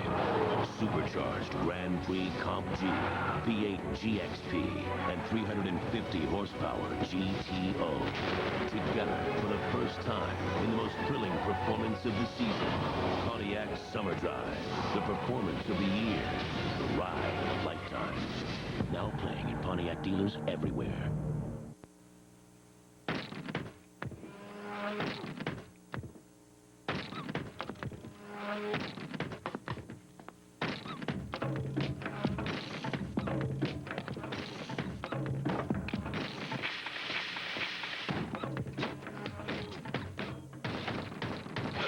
The Saturn Ion with dent-resistant side panels. Saturn of Elmhurst, 505 West Grand Avenue in Elmhurst. Before broadband, I was far from efficient online, and soon I was becoming less efficient in other ways. But that all changed when I got Comcast high-speed internet. There's no phone lines like with dial-up or DSL, so everything's faster and more efficient. Like me. That was then. This is Comcast. Get connected for $19.99 a month for 4 months. Call 888-4-BEST-TV. You're watching FSN. On Saturday, August 14th, the Cubs will battle the Dodgers at 12:20. Get to the park early. The first 10,000 kids get an Aramis Ramirez growth chart, compliments of American dairy farmers.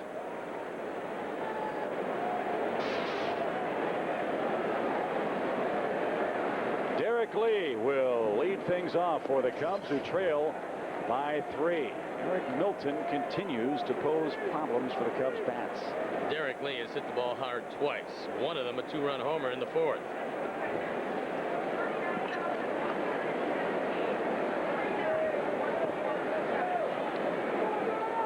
He falls behind 2-0 to Derek, who hits it a mile high to right. Abreu, past the newly sodded portion of right field, is able to make the play on the warning track for out number 1. Derek 1 for 3.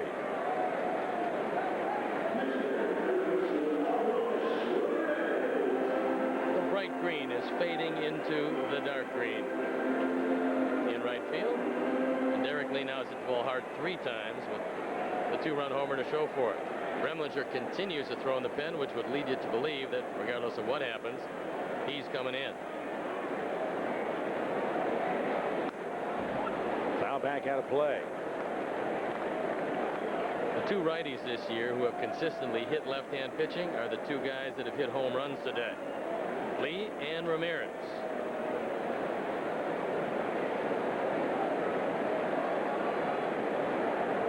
On the count to Aramis. Big group of our cameramen from Citizens Bank Park made the road trip with the Phillies today. They're sitting in the upper deck off to our left. Always nice to see them when we're in the city of brotherly love. We're back here at home as that ball tattooed to left, and that's a no-doubter. Way out of the ballpark and onto Waveland. Ramirez, 2 homers. Check your F-stop on that one, boys. It got out of here in a hurry. Yeah, we told you that there was a little thunder left in his Cub lineup. Ramirez with 2 today. He joins the 20 home run club. Currently occupied by Sosa, Alou. Lee joined it today, and now Ramirez says he's driven in 66 with his 20th homer, a line drive rocket. And nobody stirring in the Philly pen. His career high is 34. So the Cubs move a run closer here. As the ball back out onto the field of play. Boy, when he comes inside, the Cubs are not missing. He's been throwing everything up in the zone. And the Cubs have hit 3 home runs today. Michael Barrett, with the bases clear, looks at ball 1 high. It's a 6-4 game. All 10 of the runs scored courtesy of the home run.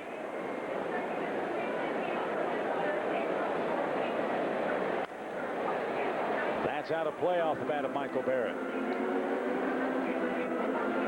9th career multi-homer game for Aramis Ramirez. Cubs seem to have found themselves a third baseman for a long, long time. That's Rheal Cormier starting to get loosened up in the pen. One of 2 Cormiers pitching in Major League Baseball. Lance Cormier picked up his first Major League win yesterday.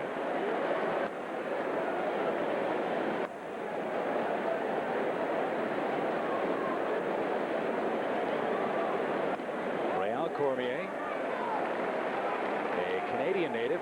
If Ronnie can't get through to his dog, maybe he could get some tips from Cormier. Ronnie's dog is French-Canadian. Or Ryan Dempster when he gets up here. Well, Dempster's from British Columbia. That's all the way on the other side of the country.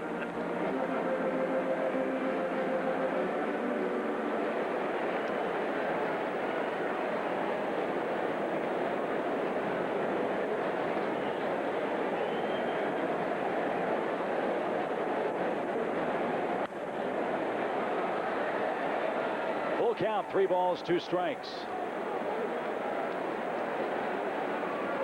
Only at the 5 1/3 mark, but normally Larry Boa knows that most of his starters have had some problems around this time. That's why Cormier is warming up in a hurry as the Cubs pull within 2 of the fighting Phillies. Driven down the right field line again. It's another full count pitch. 39,117. A gathering here at Wrigley Field. John McDonough, Jay Plunk, and the Cubs front office saluted for 100.3% capacity at the ballpark so far this year. Yanked foul the other way.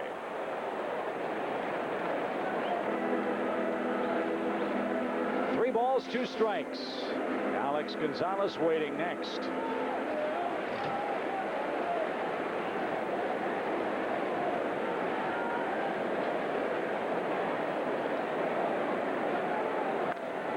Into center field. That's in for a hit. 7th of the day for the Cubs. Give Barrett a 6-game streak. See how long Larry Boy is going to leave Milton in his game. He doesn't have much right now. The Cubs would like to take advantage of that while he's still out there. Joe Kerrigan is going to sprint to the mound. He's going to talk to him. You got Macias in the on-deck circle, but first Alex Gonzalez. And after a long battle and a good at-bat, Michael Barrett wins the battle by singling to center field. So the tying run in the person of Alex Gonzalez coming up. He almost hit the ball out of the ballpark to end the 2nd inning. And the reason Cormier is warming up, they want to keep Todd Walker anchored to the bench. He's one of the Cubs' left-handed bats with Goodwin, with Baco, and with Macias, who can bat from either side of the plate. The lone right-handed bat, Ramon Martinez.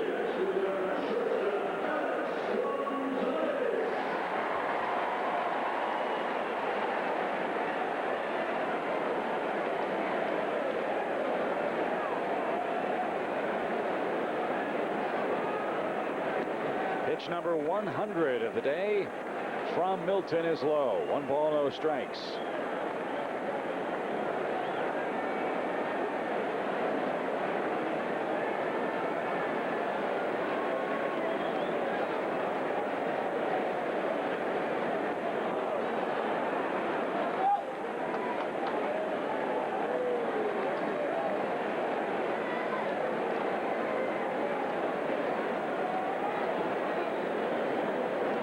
Going to a slide step with Barrett at first, even though Barrett has just 1 stolen base this year. Hard hit ball under the glove of Polanco and into center field. Michael will make the turn. He'll make it to third without a play. They're at the corners, 1 out. Oh, it's gone too long with Milton. I know he's had some problems, but Eric Milton is a dying horse on the mound. Now Macias is announced. Boa's going to go to the pen, but the game is on the bases. The go-ahead run will be Macias, and Cormier will come in. Gonzalez takes this ball just past the outstretched glove of Placido Polanco. So 8 hits allowed by Milton in 5 innings and a third, including 3 home runs. He struck out 7 more Cubs on the day and issued just 2 bases on balls. So Cormier is on. He'll face Macias, who will bat from the right side. The Cubs are down 2. They have 2 on and 1 out here in the bottom of inning number 6.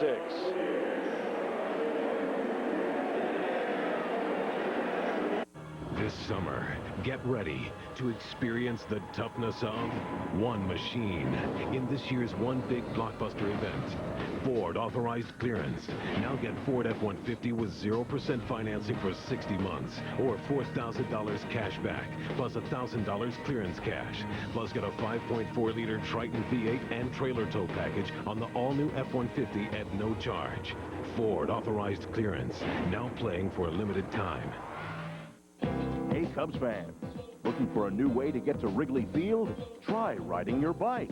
There are several bike racks surrounding the ballpark, or drop off your bike worry-free at our Bike Check service. Located on the corner of Clark and Waveland, your bike will be attended to in our private lot at no charge. If you can't ride a bike, remember, public transportation is the best way to get to Wrigley Field. For more information, visit www.cubs.com.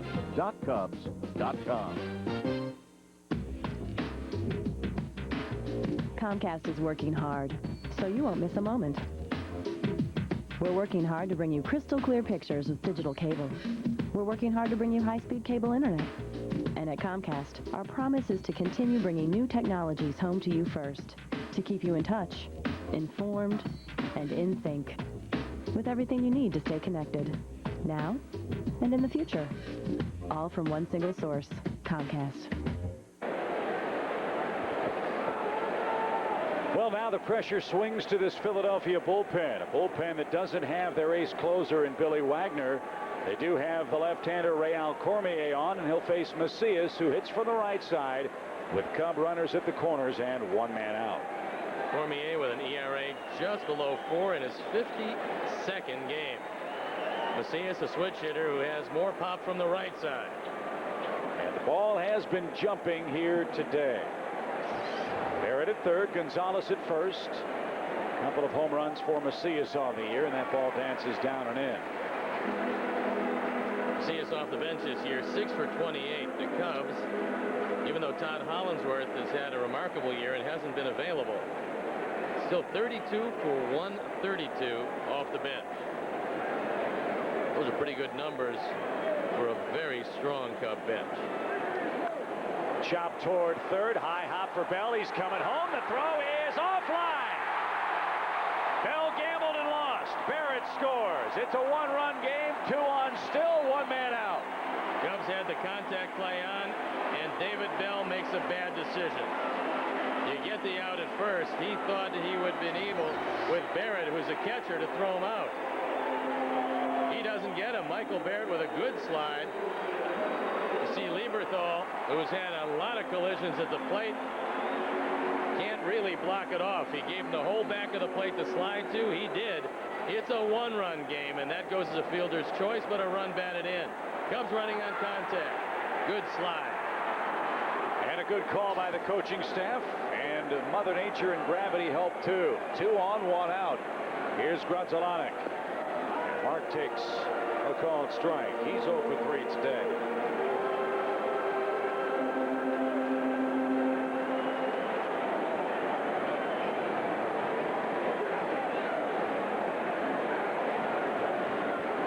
Patterson waiting on deck. The 0-1 pitch is downstairs, evening up the count.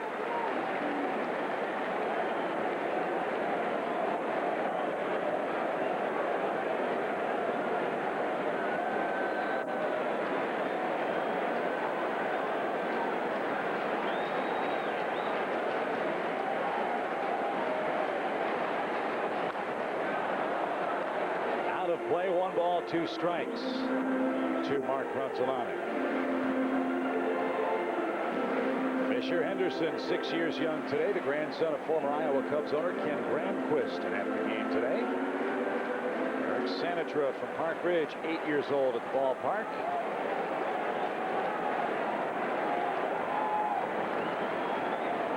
The Cubs have come back to within a run. try to hang another no decision on Eric Milton, who suffered 4 of those in a row. The Cubs would love to bring Sammy to bat this inning. He's killed Cormier. In 14 at-bats, he's hit 4 home runs against him.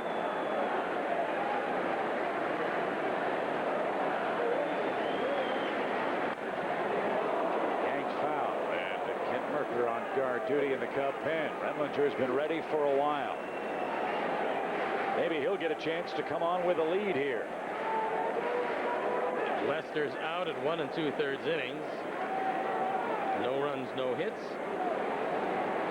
He allowed the Cubs to get their offense to fight their way back into this one. The stretch now in the 1-2 pitch. Took a shot at right field. That's into the upper deck. Bruce and Andrew Larson enjoying their first ever visit to Wrigley Field today.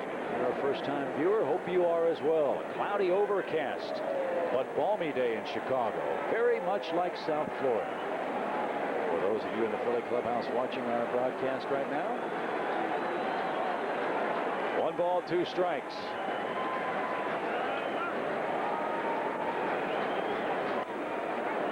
Little flare, shallow right. Can Polanco catch that one? No, he can't. It skips past Abreu. Alex late around third is going to try the throw. Not in time.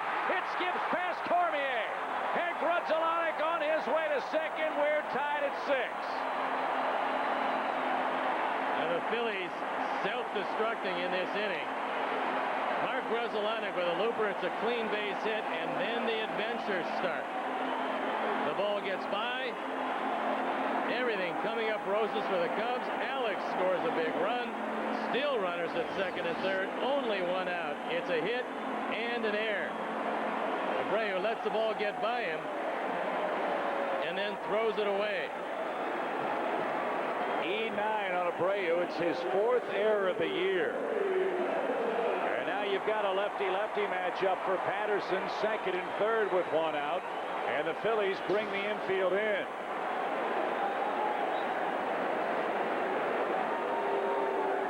And Joe Kerrigan wants to talk it over. Valiant effort again by Polanco. He very nearly came up with that ball in shallow right as well.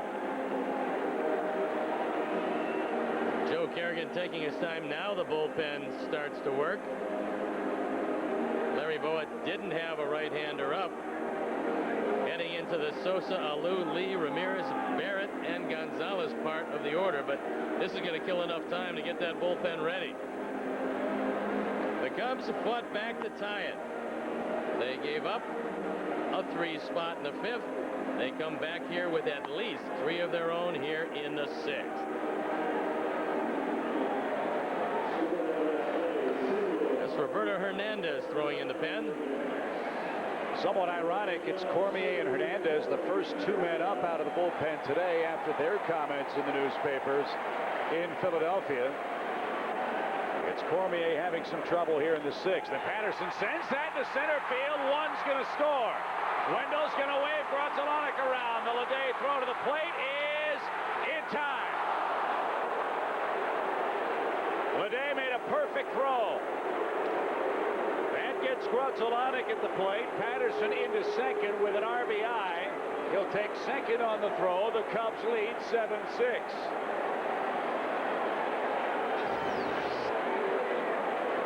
Corey Patterson does what he's been doing all year. He hit the lefty. Leday charges, makes a pinpoint throw. Mark Gonzalez without great speed. He's out. He thought he was in there. Paul Schreiber had other ideas. And we'll watch the front foot. Looks like a call that wasn't made. What hurts too, you've got Sosa and Alou coming up next. The Cubs do, however, have a 7-6 lead.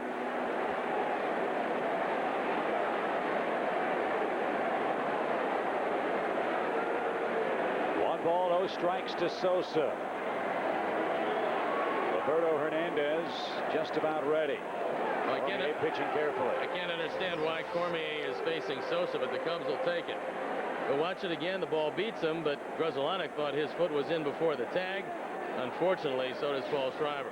Sammy has 4 home runs against Cormier in 14 at-bats.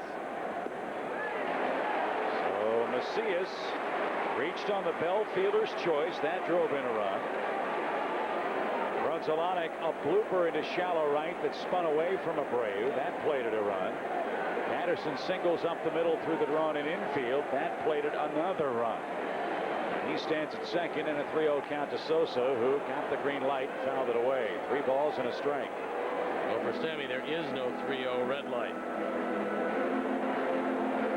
And he's looking at a guy that he's killed in the past, who's got to make an even tougher pitch at 3-1. Larry Boa has decided to go with Cormier. Let's see if Sammy makes him pay the price.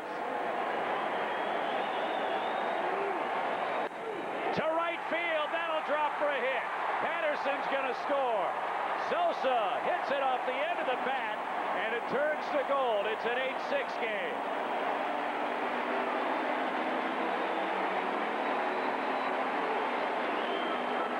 I think that'll be it for Rheal Cormier. Here comes Larry Boa.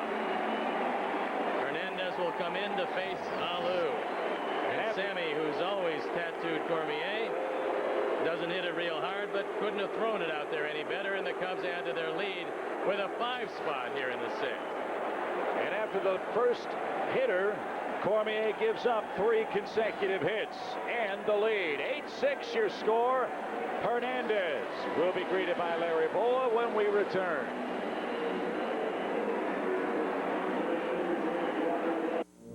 You didn't see them here.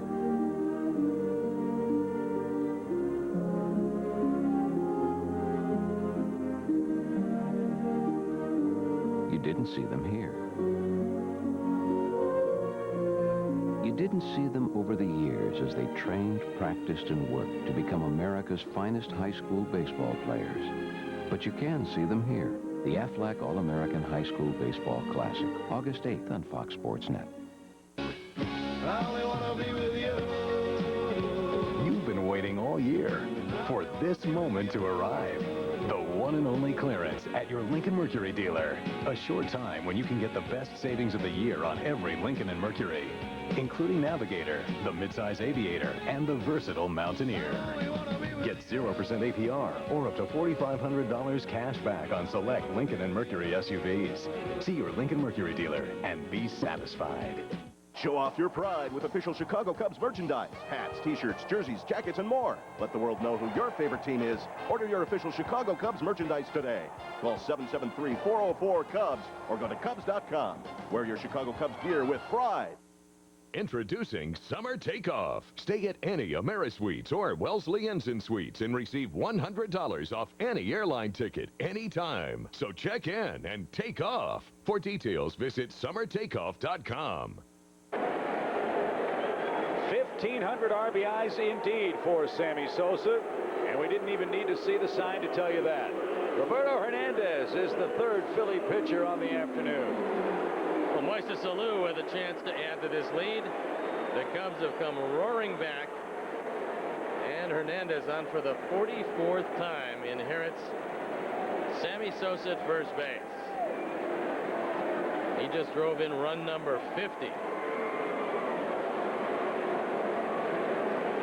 Double a run scored for Alou. The highlight defensive effort, unfortunately for Moises' memory, was the Polanco play that ended inning number 5. The Cubs, though, storm back here in the 6th. Roberto Hernandez, another pop-up. Keep it away from Polanco, Mo. Into the seats. It's a strike.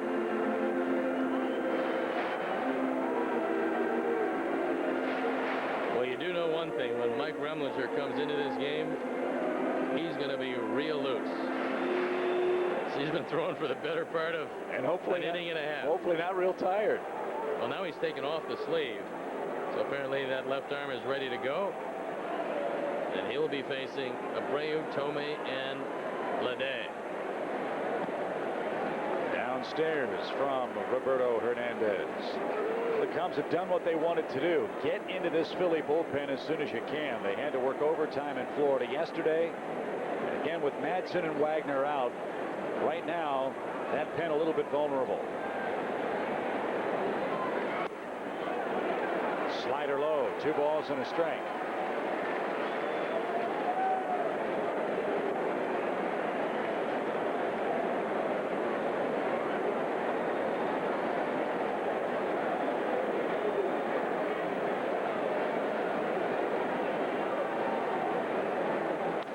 Driven to right field again. That will drop in front of Abreu. Sammy on his way to third. And neither Cormier nor Hernandez can retire the first man assigned them. And 10 men will hit in this 7th inning for the Cubs. Well, a very pleasant 6th inning comes rolling right along. Moises gets one, drives it into right field. Sammy, knowing it was a base hit, goes easily to third. And the hits keep coming as the Cubs pounding Philly pitching here in the 6th. Derek Lee started this frame off by flying to Abreu on the warning track in right. And he grounds that one to the right side. Polanco gathers and makes the play. A huge 6th inning for the Cubs. They score 5 times. They do it on 7 hits and take an 8-6 lead into the 7th inning. It's Toyota time, the nationwide clearance event, the year's biggest event. You've got to act now. Get great savings now on fuel-efficient cars like the affordable 05 Corolla. It's just arrived with 2.9 financing up to 48 months on select models. Or go for the incredible Matrix. The 05s are here now with great lease prices. Toyota time. Selection, value, clearance now.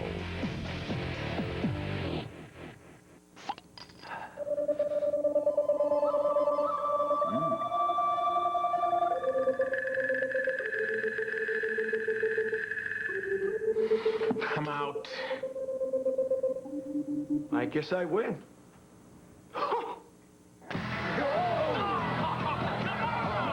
Funny how a quality beer can turn a bad hand into a winner. Ooh, Samuel Adams, always a good decision. Sundays at 10 p.m. it's Chicago Baseball Extra. A full half-hour look at the week that was with expert analysis from Joe Girardi and Ron Kittle. Chicago Baseball Extra, presented by Coldwell Banker Residential Brokerage. Sundays at 10 on Fox Sports Net. A rover can get out of a ditch on the moon. If a tugboat can tow an enormous freighter. If an M1 tank can have a heavy-duty Allison transmission, then why can't your truck? At GMC, our engineers don't just ask questions, they have answers. The GMC Sierra line of pickups. Professional-grade engineering. It's not more than you need, just more than you're used to. Well, Steve, our game summary. The long ball in play today in Game 1 of the weekend set with the fighting Phils. Well, it certainly is, and the Cubs have the better of it so far. They're leading by 2. And the balls have been rocketing out of the park. It's up to Mike Remlinger to curtail that. But it was a little looper and a base hit up the middle that have provided the difference so far. So Remlinger will go to work in the 7th. Abreu, Tomey, and Leday coming up. Abreu's had a huge day. A couple of home runs, 4 driven in. And Mike delivers a quick strike over the inside corner. Remlinger on for the 22nd time. The ERA a little above 4. And Jon Leicester would be the winner if scoring concludes now. That's upstairs to Abreu, a ball and a strike. After this series, we'll hit the road starting Tuesday. Be in Colorado. 3-game set at Coors Field with the Colorado Rockies. Next weekend, we're in San Francisco. 3-game set with the Giants.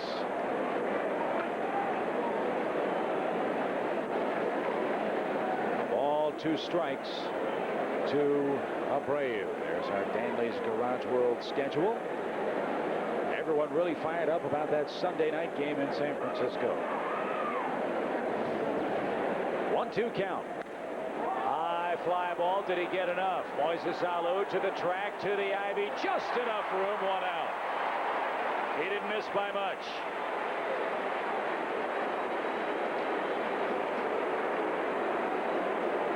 Abreu thought that he had a chance for number 3. The wind not quite as much of a factor as Moises goes back with about a foot to spare.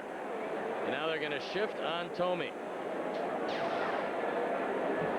I mean, as radical as you'll see, with Alex playing almost a straightaway shortstop at second.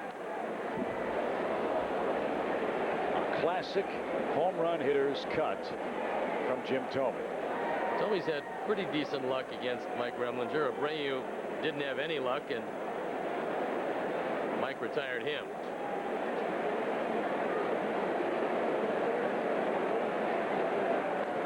Back to the screen. Rick and Kim Colpitzer here from LaPorte City, Iowa.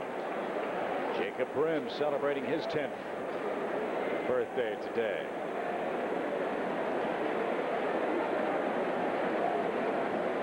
And they have seen a terrific Cub come back to this point, 8-6.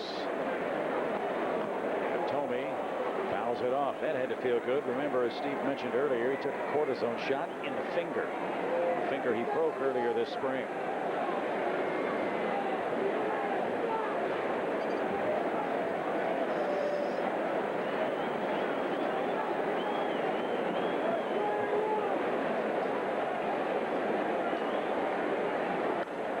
Out of play foul again by Tomey, who has yet to get in on the fun.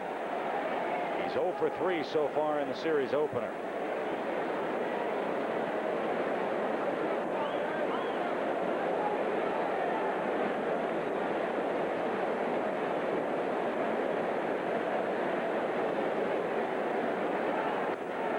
You know, the Braves will be paying close attention to the outcome of this game. They host the Mets later on tonight. Atlanta with a 3.5 game lead over Florida and the Phillies in the East. Cubs perspective, this is a gigantic game as too. A chance to push the Phillies 4 games behind us in the hunt for the wild card. And Tomey down on strikes. He strikes out for the second time in 4 trips. Bags clear for Ricky Leday. Looked like a good changeup by Mike Remlinger, and he got it by Tomey. And for this inning, if you retire Leday, you don't have to face a red-hot Pat Burrell. That's why Farnsworth is loosening in the pen. That's a little low to Leday, who's 1 for 3 with a double.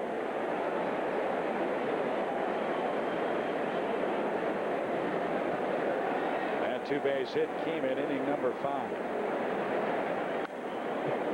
Ball foul, out of play, strike 1. 1-1 to the Phillies center fielder.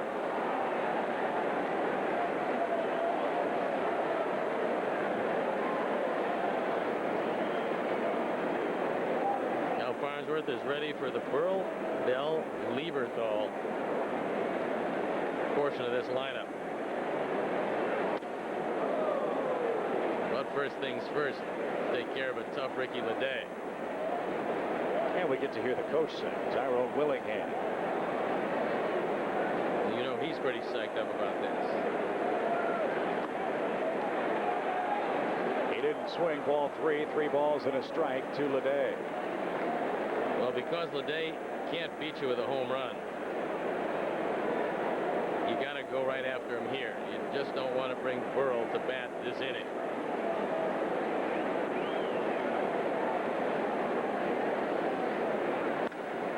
Drive under the glove at second of Mark Rudzelanek. Boy, that ball was really scalded.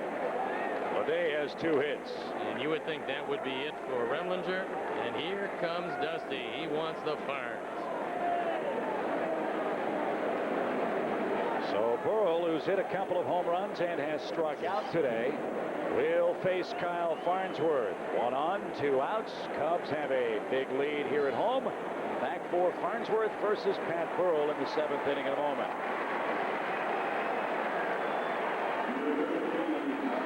Hey fans, ever dreamed of being a sportscaster? Presenting the Sam Adams Sportscaster for a Day contest. Fox Sports Net and Sam Adams are teaming up to send one lucky winner to serve as a sportscaster during the Northsiders September trip to Florida. To find out how to enter and where you'll need to go to try out, log on to fsnchicago.com or head to samadams.com and click on Chicago Baseball Broadcaster Tryouts. You could be a sportscaster for a day. Brought to you by Fox Sports Net and Sam Adams. Always a good decision.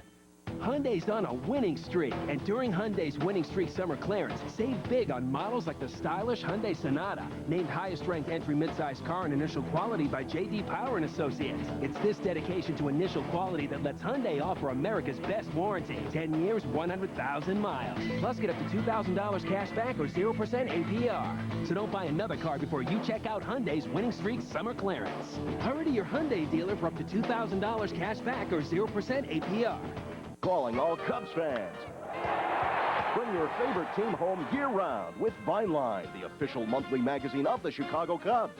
Published out of the Cubs' own friendly confines, Vineline delivers expert team analysis, exclusive player features, outstanding photography, and more. Call 773-404-CUBS to order today and receive a free gift with your subscription. Rates start at just $22.95. Call 773-404-CUBS to order today. Well, Steve, as you know, the Cubs strongly encourage the use of public transportation going to and from Cub games. The CTA's Red Line stops directly at Wrigley Field at the Addison station. For night and weekend games, fans who do drive should take advantage of remote parking and a free shuttle bus. It's available at DeVry University. Your Addison Western for $6. For more details, call the CTA hotline 773-836-7000. Pat Burrell has hit a couple of homers, and it's up to Kyle Farnsworth on for the 54th time to make sure that this isn't number 3. Broken bat, fly ball, long way down the left field line. Alou charging, can't get there. And it's strike one to Burrell, and that was his gamer. Well, not a lot of room down there, but fortunately for the Cubs, that one just kept drifting as Burrell got out in front of it. And it dropped foul.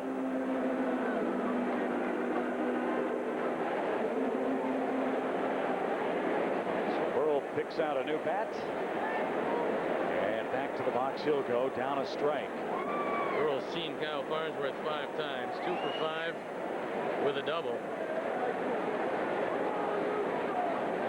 Kyle's slider probably better than it's ever been during this run, where he's been one of the hottest guys out of the pen.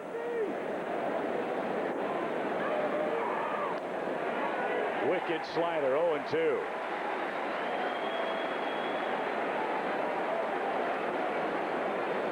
One more good slider, but preferably on the outer portion of the plate, ends this at bat.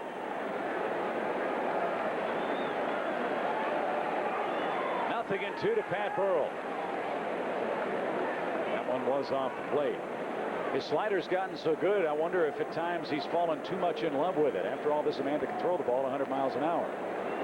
Well, it certainly is, but when you come in and you have to get one man out, and that man can't hit a good slider, try it on him until he shows you can hit it. We're looking at Michael Baird. He looks at the dugout. That's the inside, the outside fastball. Here's a slider, Pat. See if you can hit it.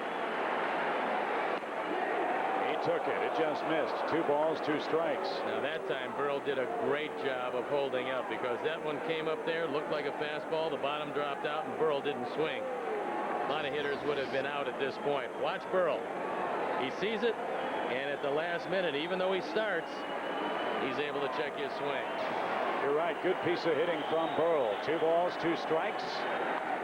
Popped up back toward us. We've also seen Kyle in the last couple of weeks add another weapon to his repertoire.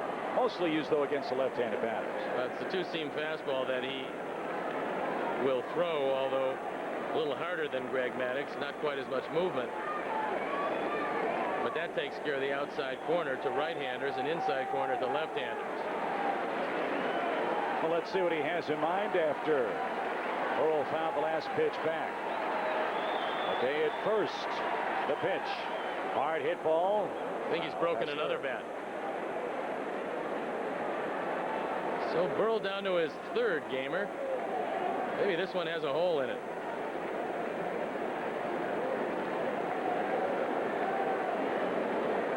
I'll have to rename him Pat the Cracked Bat.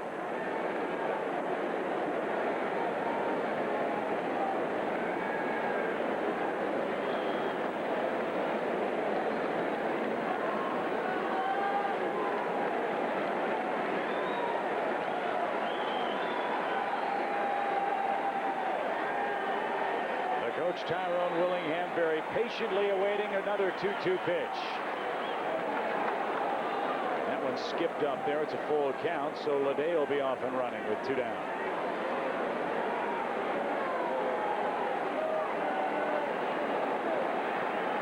The fascinating part about this game is they call it a team sport, but it's built with great individual battles, and this is one of the best you'll see. Guy who's had a big day hitting fastballs, and another guy who has a fastball at 99 with at times an unhittable slider. Let's see if it's the unhittable slider. Runner goes, and again Burrell stays alive. It is the core of the confrontation, the pitcher versus the hitter, each and every game. Well, from the hitting standpoint, you look out at that pitcher, and at 3-2, you can't guess with him. You just have to hope. If it's a slider, he hangs it, and if it's a fastball, it's middle in. That's what Burrell is hoping for. 3 balls, 2 strikes. Again, runner goes, and he lost him. Outside ball 4, and Burrell is on in front of David Bell, the Phillies' third baseman. Well, Coach Willingham, don't worry about it. This always happens when someone is getting ready to conduct take me out to the ball game. They stand here. The inning goes on interminably. We'll see if the Cubs can extricate themselves from what's becoming a very intense situation. It's goal line defense with the national title on the line. They're down to 4th and inches. Here's Bell, 1 for 1 today with a couple of walks. He too has some pop. He's hit 12 out of the park, 47 driven in.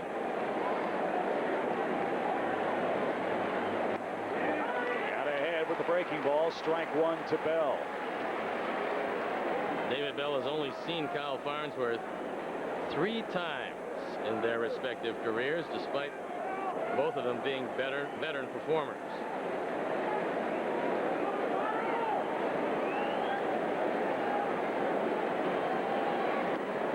That one almost got by Barrett. 1 ball, 1 strike.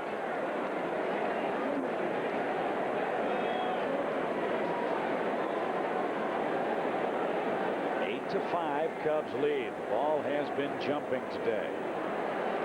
Phillies pen starts to get busy. I believe that's Amaury Telemaco down there. 8-6, I beg your pardon. The pitch is at the belt. Good fastball. Bell couldn't pull the trigger.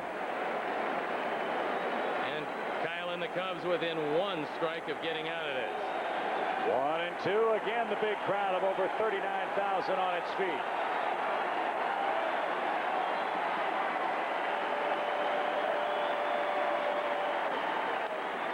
He fought that off.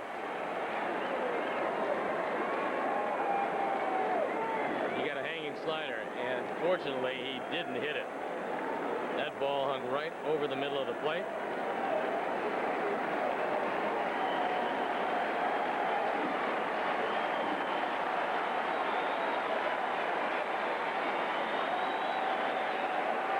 Another stretch, another 1-2 pitch.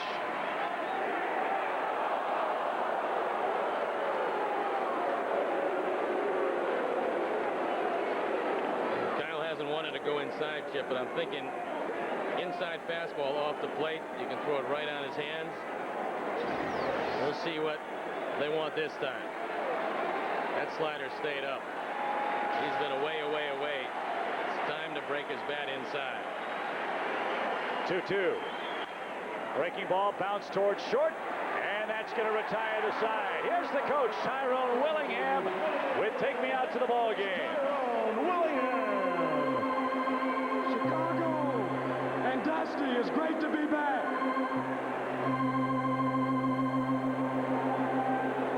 1, 2, 3. Take me out to the ball game. Take me out with the crowd. Buy me some peanuts and Cracker Jacks. I don't care if I know that Christmas root for the Cubbies.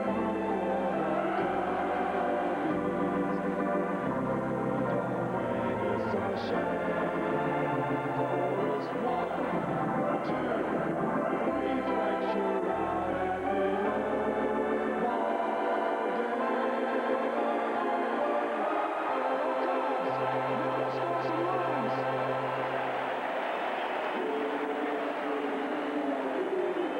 Chevy Tent Extravaganza. The tents are up. Get to your Chevy dealer for great deals on the full line of 04 Chevy cars, like the 2004 Chevy Malibu sedan. And right now, you can lease a Malibu sedan for around $209 a month. Residency restrictions apply. Call for important lease details. That's right, lease a Malibu sedan for around $209 a month. Chevy Tent Extravaganza. Turn the key, start a revolution. See your Chicagoland and Northwest Indiana Chevy dealers. Did you hear that?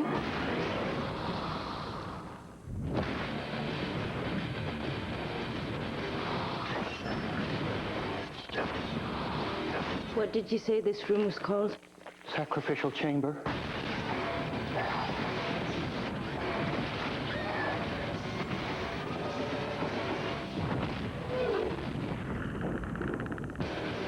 AVP, Alien vs. Predator, rated PG-13, August 13th. Introducing a delicious twist on ordinary chicken salad. Arby's Market Fresh Chicken Salad. Try a sandwich, a wrap, or a bowl. One great chicken salad, 3 ways to enjoy it. Well, here come the Cubs in the bottom half of our 7th inning. It's an 8-6 lead, and with the ball jumping as it has been, a few more would be real nice. As Aramis Ramirez goes to work, and there we go. High fly ball belted. He's got his 3rd solo home run.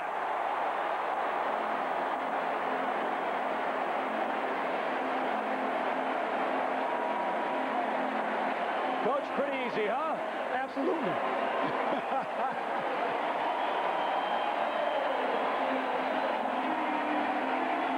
21 home runs, 67 batted in for Ramirez.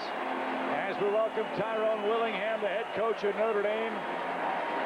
This is about as exciting a game as we've had in this ballpark all year long. Both teams slugging at will. Well, you've got a lot of energy from the fans, and you can just feel it. And I think the team is kind of rallying off that energy. So it's a 9-6 game with Barrett up. He's singled, he's scored, he's walked today. And that's downstairs. You sound like you're already in mid-season voice. Well, that's one area I've struggled at, is voice. But, no, it's exciting this time of year. Because in baseball, you're moving toward a championship. In football, you're getting ready to open the season. Well, everybody always is excited about the prospects for the Irish. What do you expect from your club this year? I expect to win. And I said that from day one when I arrived, that we expect to go out and play Notre Dame Irish-style football every time we touch the gridiron.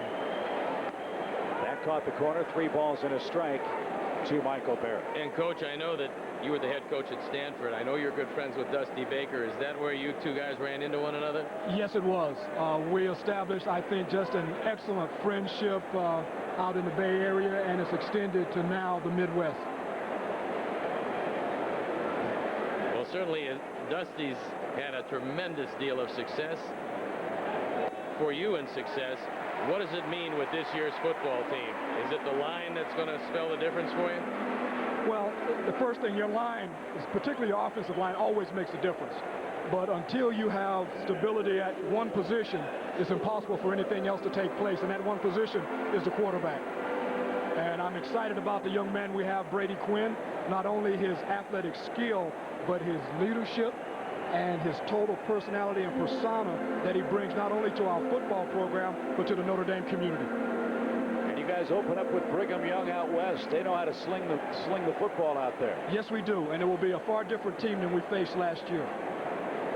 And then week 2, Michigan. Week 2 is Michigan. But our thoughts won't be there, even though your thoughts are always on Michigan. They will be on BYU to start the year. Alex Gonzalez in the box. Runner at first, nobody out. He lays down a beautiful bunt. Roberto Hernandez has only one play, and he made it. Cubs continue, Steve, these last couple of days. Play pretty solid offensive fundamental baseball. And I think it's really helped turn the tide. The last game against Eric Milton, remember, earlier this year, Randy Johnson threw a perfect game against the Braves. Look at where they are. The Cubs still have a ways to go before they get to first place. But I really think offensively this team looks a whole lot more confident and a lot different after what happened in Philadelphia. Well, I do know that was a great bunt by Gonzalez. And he left with Hernandez with only one play. He made it, but there's another big run out there. And Coach, talk a little bit about, I guess, what every coach has to do to sustain a program, and that's recruiting. How difficult is it getting in this day and age in college football? Well, you know, it's changed vastly from 20 to 30 years ago. If you remember, there was only one game on television or 2 games a weekend. Now young people have the opportunity to be on television wherever they go. There were 30, I think it was unlimited scholarships 20 years ago. Now there are only 25 scholarships per year at each institution.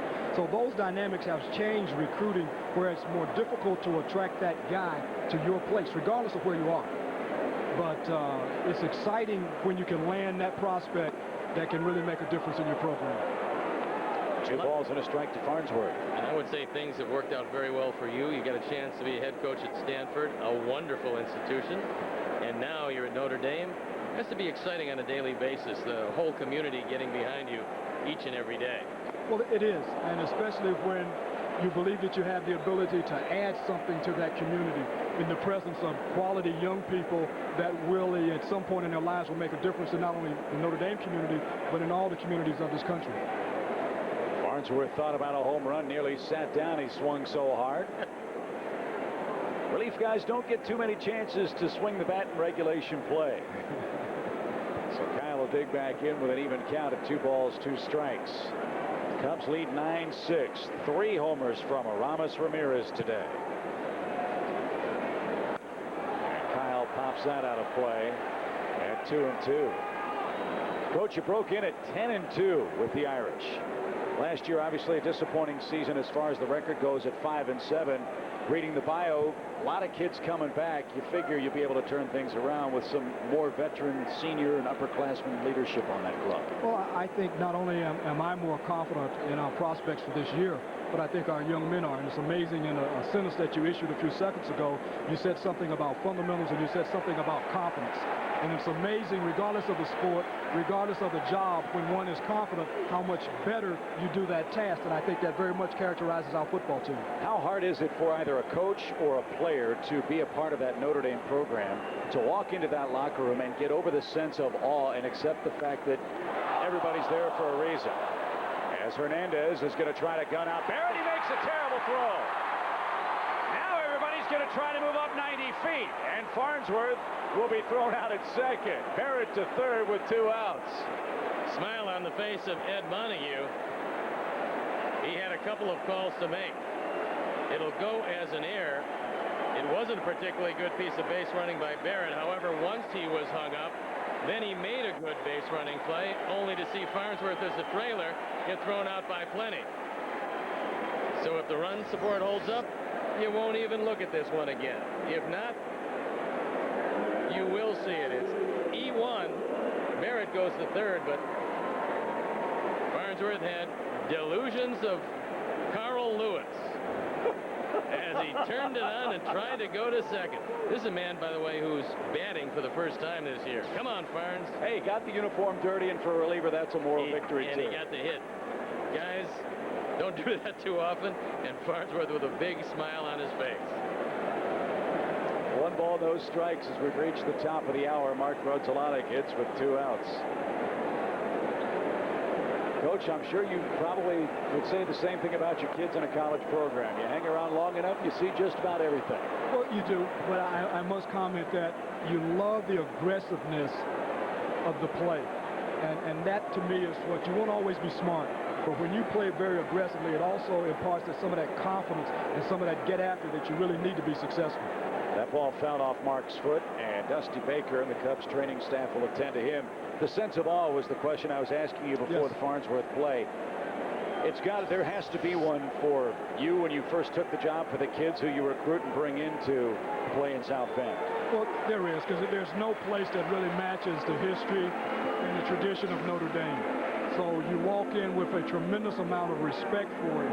And what I've tried to do is allow that history, that tradition, to be a part of the present-day program and propel us to success. Because there are very few programs that will say they have that kind of history. And a sense of responsibility, too, not only to promote it for yourselves, but for the future generations and the future coaches that come. But isn't that what life is all about? What we owe someone else and those that have gone before us. 1 ball, 2 strikes, the count to Mark Gonzalez. And an RBI single back in the 6th inning. She must be a Philly fan if she's crying today. It's 9-6 Cub lead. And that one gets away, and that's going to score Barrett. So Cormier and Hernandez have had some big problems. Each one of them have given up a couple of runs, and it's now a 10-6 game. That one ate up Lieberthal. No chance for him to stop it. Another big run for the Cubs. And they lead by 4. Berto threw this one well into the dirt. And Barrett scores easily. So 2 balls, 2 strikes. The count to Mark Gonzalez.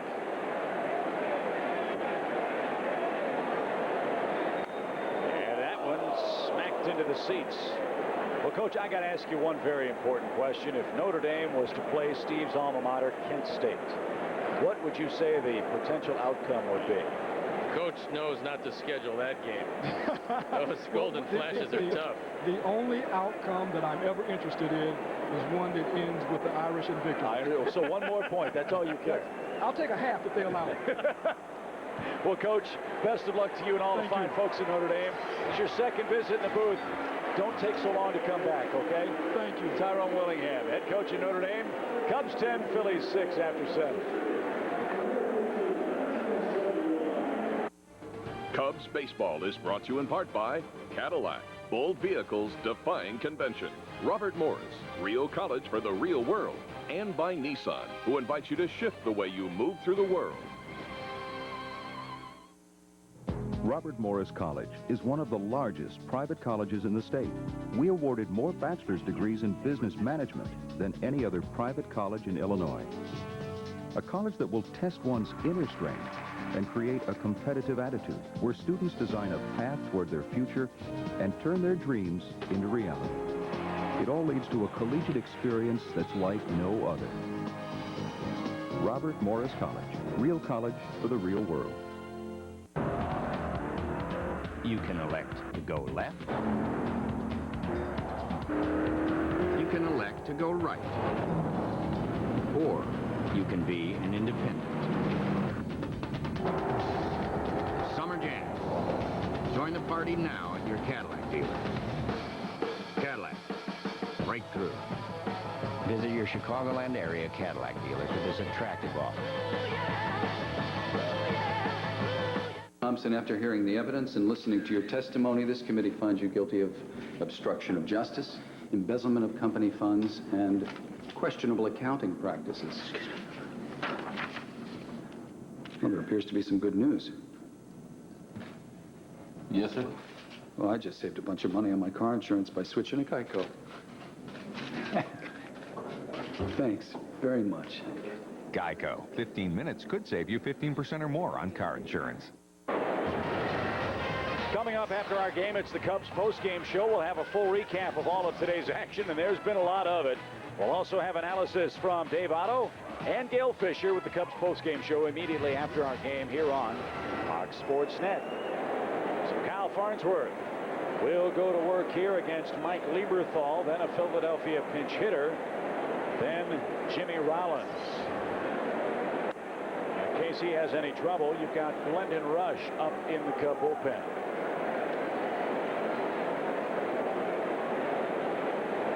Lieberthal 0 for 3 today. The Phillies had a 6-3 lead in this game. Cubs have scored 7 unanswered runs off of Milton, off of Cormier, and off of Roberto Hernandez. Chase Utley in the on-deck circle. He's going to be the pinch hitter.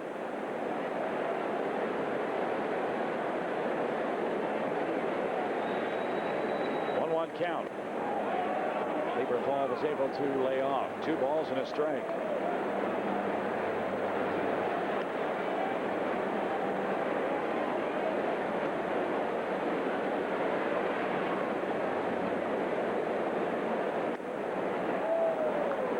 Ball 3, 3-1.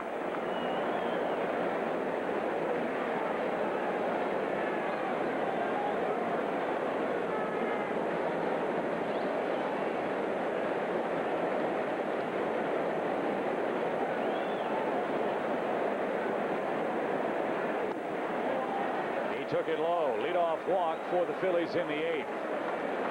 This one's still a long way to go, and Utley's going to be announced, and then the ball will be in the corner of Dusty Baker as to whether he goes with a rush or leaves in the Farms. A 4-run lead. It's not particularly comfortable, but it is a big comeback for the Cubs today. So here's Utley. We saw him in a starting role in Philadelphia. He's one of their prize youngsters. 6 for 13, 2 home runs, 6 driven in as a pinch hitter this year. And when teams were answering the phone from the Phillies as far as trades were concerned, the young man in the batter's box was a name mentioned frequently by the people Ed Wade was talking to. It was a very short conversation. They don't want to trade this guy. Harry Telemaco, a former Cub, just activated today and loosening in the pen. No balls and a strike to Utley. And Farnsworth missing inside. He's thrown a lot of pitches today. 1-1 your count. Utley, a dead low ball hitter.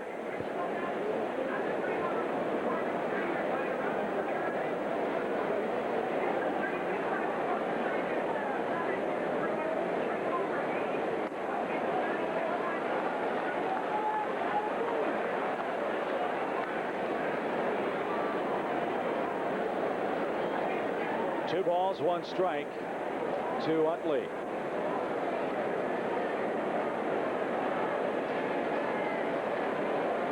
Cubs would love a ground ball here. There have not been many of them hit in this game. And it's 2-2 here in the Philadelphia 8th inning of play. Although Utley is a good low ball hitter, Farnsworth did face him in Philadelphia and got him on a slider that was low, in, and off the plate. You got Jimmy Rollins in the on-deck circle. He's a better hitter from the right side. Power evenly divided. But the average, well above that, is in the lefty. Full count now, 3-2. Top of the order lurking for the Phils with Rollins and Polanco waiting.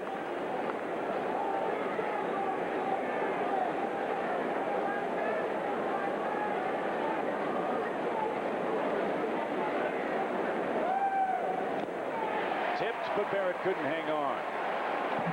Well, that's an out you would have loved to have had. And Farnsworth came an eyelash doing that.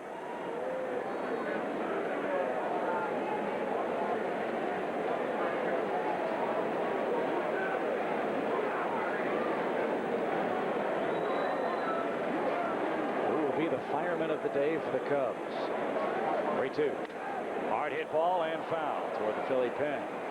Utley needs a new bat. Farnsworth's broken, what, 4 of them? It's broken a few.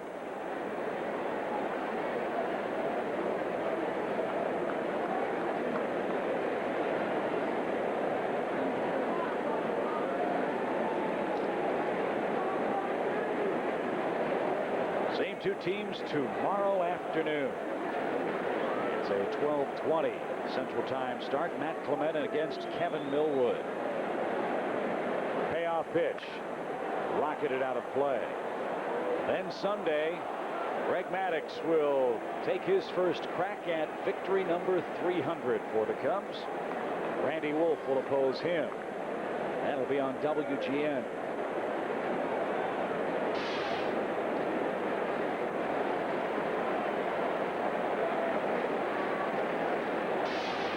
Two. He got it. Great at bat by Farnsworth. Utley battled him all the way, and in the end, the Farns made a good pitch.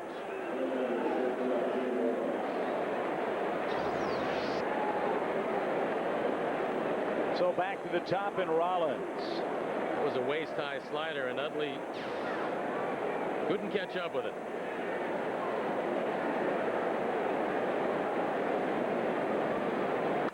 Broken bat popped up center field. Shallowly hit. Patterson dekes his man. The throw to second is in time. Great play by Corey. Well, it was a great play, and it was terribly read by Lieberthal. Rollins can't believe it. That was a shattered bat. Lieberthal wound wound up with no chance. The only question, would Gonzalez get to the bag in time? The answer was yes. Watch Corey Patterson. He dekes him and then makes a good solid throw. Alex gets there and they get him by a step. That could turn out to be the biggest play of the day. And Lieberthal just going back when Corey put up the glove allowed the Cubs to get him. Good heads-up baseball. It's a gold glove caliber play. We've seen Jim Edmonds do that to the Cubs. It's nice to see Corey Patterson turn the trick on one of the Cubs' opponents. Just don't see many 8-6 force-outs. We've seen a lot of weird stuff in this game. 1 ball, no strikes to Polanco. Backing away from that breaking ball. It's 1-1.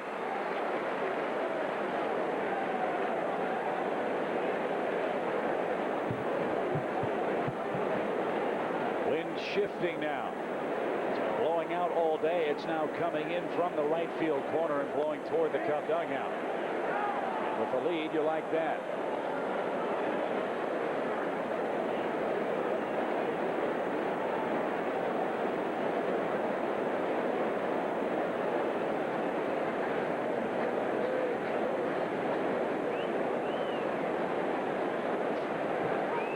Close play, and just back is Rollins.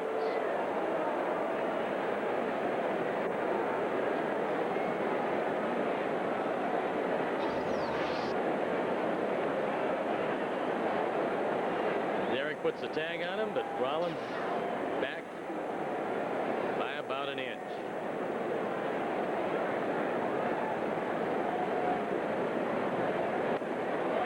Missed the corner. 3 balls and a strike.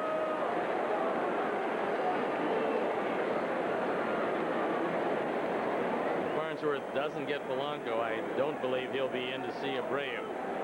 That's why Glendon Rush is ready to go.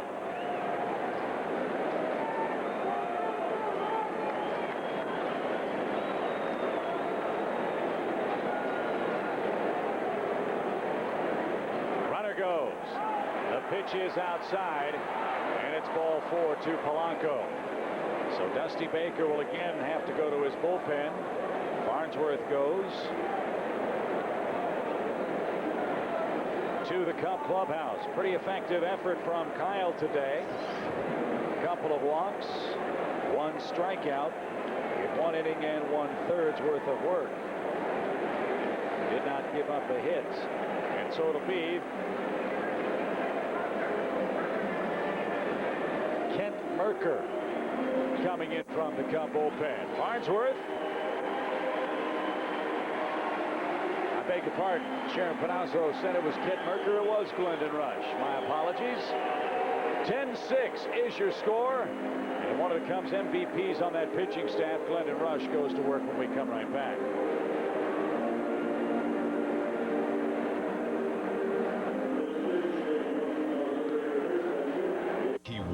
Fedora. He carried a whip, and his adventures broke all box office records. Now, this summer, Adventure has 2 new names, Ford Explorer and Ford Expedition, some of America's most popular SUVs. Now during the One Big Event Ford authorized clearance, get 0 for 60 or 4,000 cash back, plus 1,000 clearance cash. The adventure continues, and it's now playing for a limited time. Hey fans, ever dreamed of being a sportscaster? Presenting the Sam Adams Sportscaster for a Day contest. Fox Sports Net and Sam Adams are teaming up to send 1 lucky winner to serve as a sportscaster during the Northsiders September trip to Florida. To find out how to enter and where you'll need to go to try out, log on to fsnchicago.com or head to samadams.com and click on Chicago Baseball Broadcaster Tryouts. You could be a sportscaster for a day. Brought to you by Fox Sports Net and Sam Adams. Always a good decision. 8, 6, 6, 4. Call 866-4FPL DCO. Get free installation through July only. Call 866-4Feldco. Save hundreds, even thousands on Feldco replacement windows. Get free installation now. Jump on these special savings. Call now.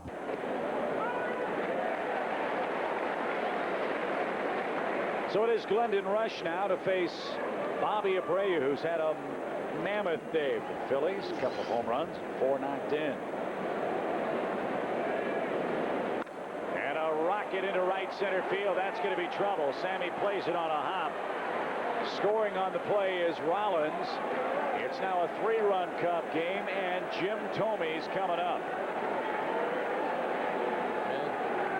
When you look back to games as they get closer, you look back to some base running mistakes. The Phillies made one this inning that could have made a huge difference in this. Abreu having a big day, drives home another run. That's his 5th today. And the Cubs have held down Jim Thome. They have to hold him down again with runners at the corners, but there are 2 outs. The problem is Thome represents the tying run.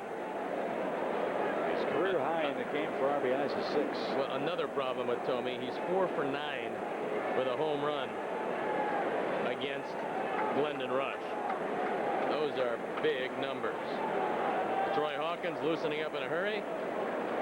It's clouding up at Wrigley Field. And the Cubs have to hold the Phillies right here.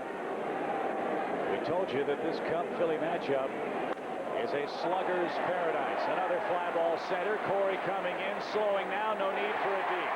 Thome pops up with 2 men on. He is 0 for 5 in the game, and the Cubs maintain a 3-run lead.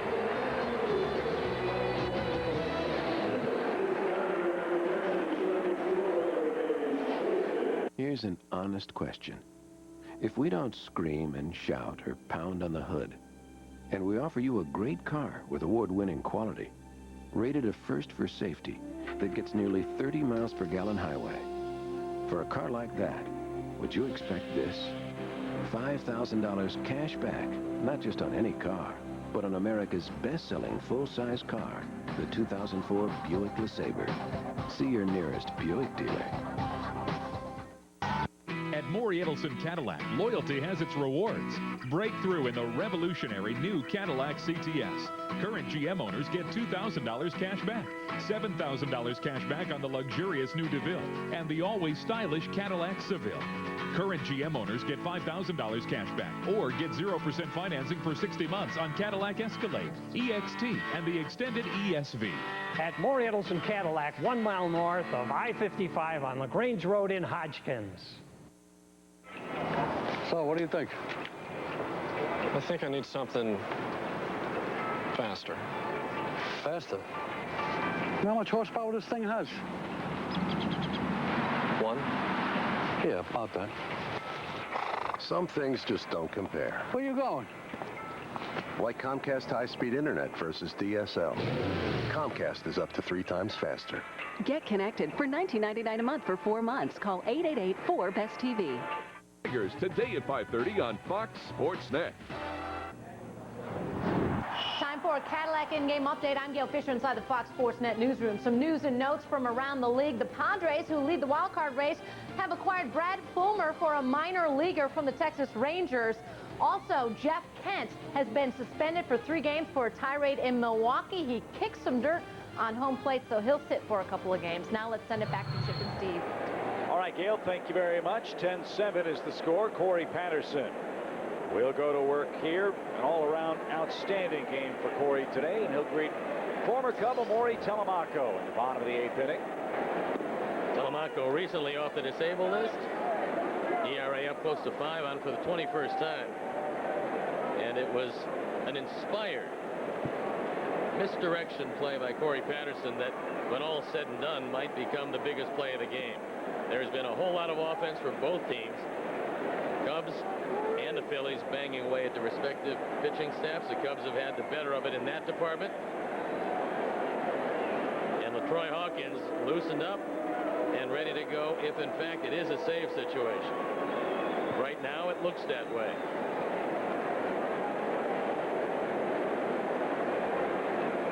One ball, one strike. To Patterson, then Sosa, then Alou. And he pops that to the left side. And is unhappy with the result. For David Bell is there for out number 1. Sammy Sosa, an RBI single in the 6th. Career RBI number 1,500 for him. It's quite a milestone. You've got to spend a long time to get 1,500 runs batted in. Now that one is by the boards, he gets to face a former teammate. Telemaco speaks to the plate. Strike one to Sammy Sosa.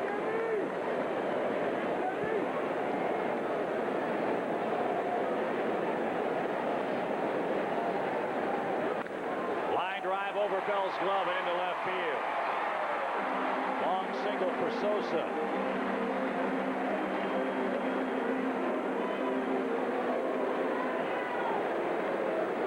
Telemaco broke in with the Cubs in 1996. He came out of their system, but didn't stay here a long time. Then he went to Arizona in 1998, their expansion year. Pitched pretty well for the Diamondbacks. Went 6-9. Pretty good 3.94 ERA. Down with the Phillies since the year 2000. He'll face Moises Alou, who's got a couple of hits and a run scored. One ball to the Cub left fielder. Last year, Telemaco spent most of the year at Scranton, but came to the big leagues for 8 games. They were all starts. He was 1-4, his ERA just below 4.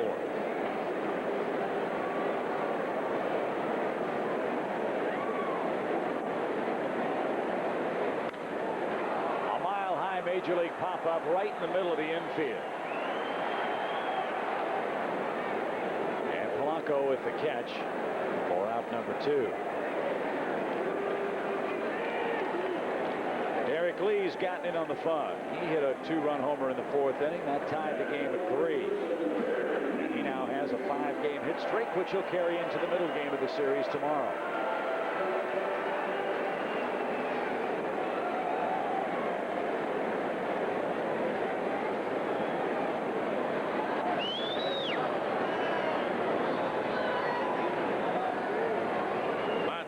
Cub fans around the ballpark today.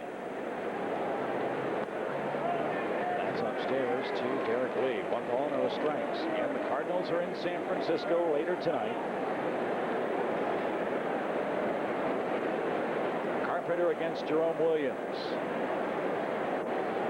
Cubs are 10.5 back in the Central, 2 back in the wild card as we speak to you today. 1-0 count to Lee.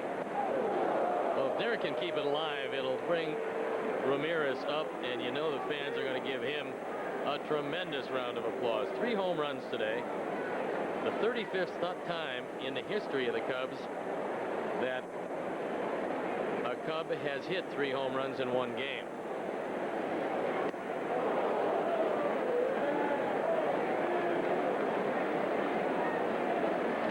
Two balls and a strike. The last Cub to do it was Moises Alou against the Cardinals. This was back in the middle of last year.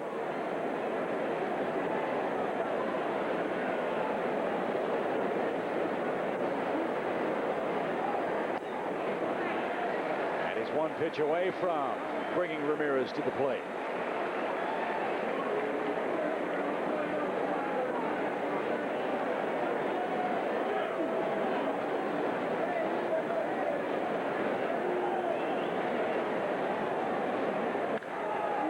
Foul. He missed an extra base hit by a foot.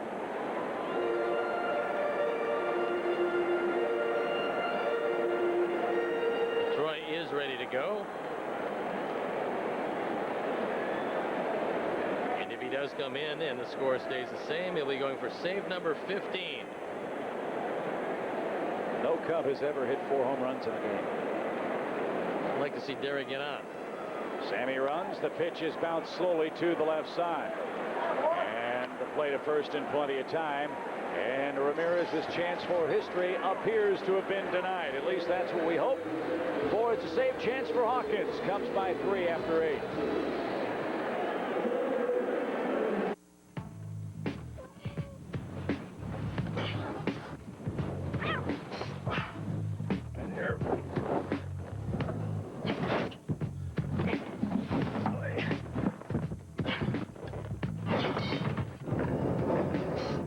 Searching other websites for low fares? Better get comfortable. Just go to Southwest.com for Southwest Airlines $34 internet specials from Chicago Midway to cities in the Midwest. Purchased by August 5th. You are now free to move about the country. The Chevy Tent Extravaganza. The tents are up. Now's the perfect time to get behind the wheel of a Chevy truck. Now get $4,000 cash back on select 2004 Chevy Silverado models, like the new half-ton crew cab. That's $4,000 cash back on select Silverado models. Chevy Tent Extravaganza. Turn the key. Start a revolution. See your Chicagoland and Northwest Indiana Chevy dealers. John and Tom are regular guys. They do the usual things, the usual way, at the usual places. One day, John was down at the credit union when he decided to go unusual. Tom also did something he'd never done before. The usual? No, I'll have one of those. Good on you, Tom. Don't make it the usual. Make it Mike's Hard Cranberry Lemonade. Hardly the usual. Producer of Cubs baseball on Fox Sports Net is Bob Albrecht. Today's game directed by Dave Turner. Our associate producer, Joe Corneo. Our stage manager, the plaintiff, Christine Charbonneau. Our production manager, Moheen Ramsey. Josh Wines, our executive producer. And the vice president of programming and production is Don Graham. But Troy Hawkins comes into the game looking for save number 15. And the Hawk on for the 51st time. ERA below 3. He's going to look at Ricky Leday, Pat Burrell, and then we'll see. Most likely David Bell. They do have Tomas Perez as a switch hitter. They've already used Utley in the game. The way this lineup reads, it's probably the most potent man off the bench. So we're talking about Utley. A strike from LaTroy Hawkins to Ricky Leday. He's doubled, he's singled in his 4 trips today. Cubs are 3 outs away from handing the Phillies a 5-game losing streak. 0 for 5 would they be on their 13-game road trip. Down the left field line, that's trouble. Leday on his way to second base with a 3-hit game. Well, a lot of folks knew that Ricky Leday could hit. He came up with the Yankees, a very highly thought of prospect. He starts the Phillies off in pretty good shape. Hawkins gets that fastball up and away. Leday, in the games against the Cubs at least, have hit the ball exactly where it's been pitched. Leday's been around. Yankees, Cleveland, Texas. Now the Phillies. And here's Burrell. He could make it interesting with one swing. He's done that twice. 2 long solo home runs. Those came against Mark Pryor, who will not figure in today's decision. Neither Pryor nor Milton had particularly good stuff. Both gave up 6 today.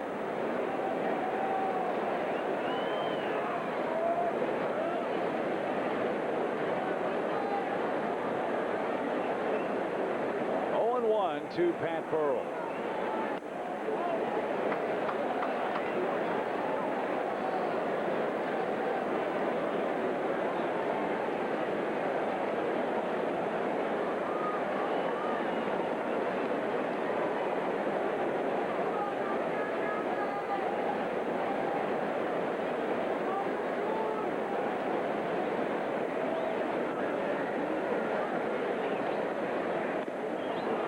Upstairs, ball 2.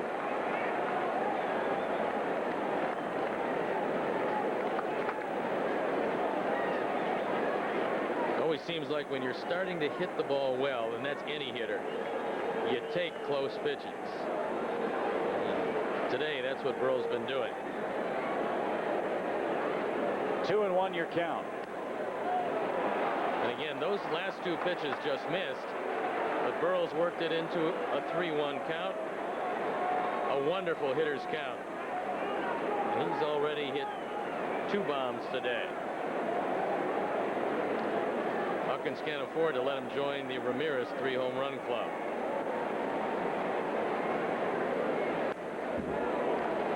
Pretty good rip at it. 3 balls, 2 strikes.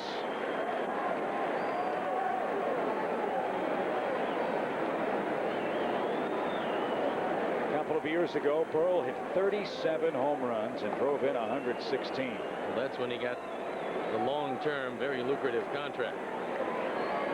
And he looks like he's somewhat on the comeback trail. A disastrous year last year for him. I figured him to be 25 or more. 80 to 90 RBIs. Not a bad year at all. The 3-2 count to him. He is cut on and missed. Hawkins threw it right on by. 1 on, 1 out. Big comeback by LaTroy Hawkins.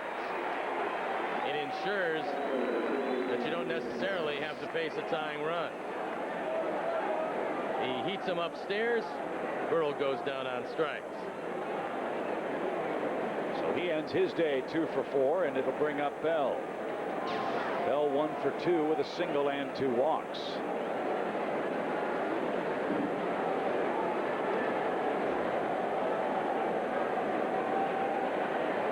Bell's been around Cleveland, St. Louis, Seattle, the Giants, the Phillies.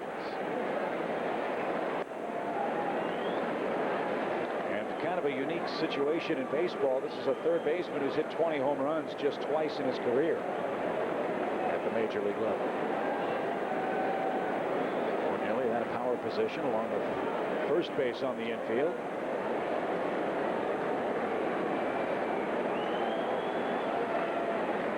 Bell this year 12 home runs, 47 knocked in.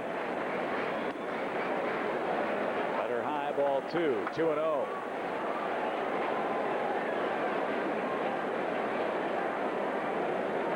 For the moment, you've got Mike Lieberthal in the on-deck circle.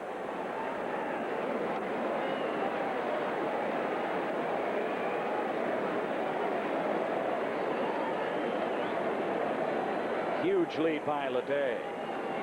Out at second base. And Bell takes one right down the middle.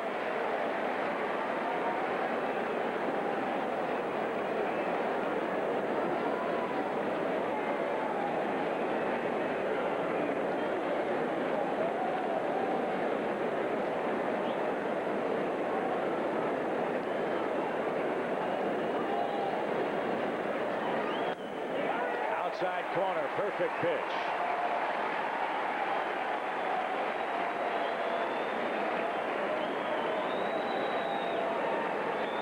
The Cubs 5 deep in the bullpen today. Phillies went to Cormier, Hernandez, and Telemaco.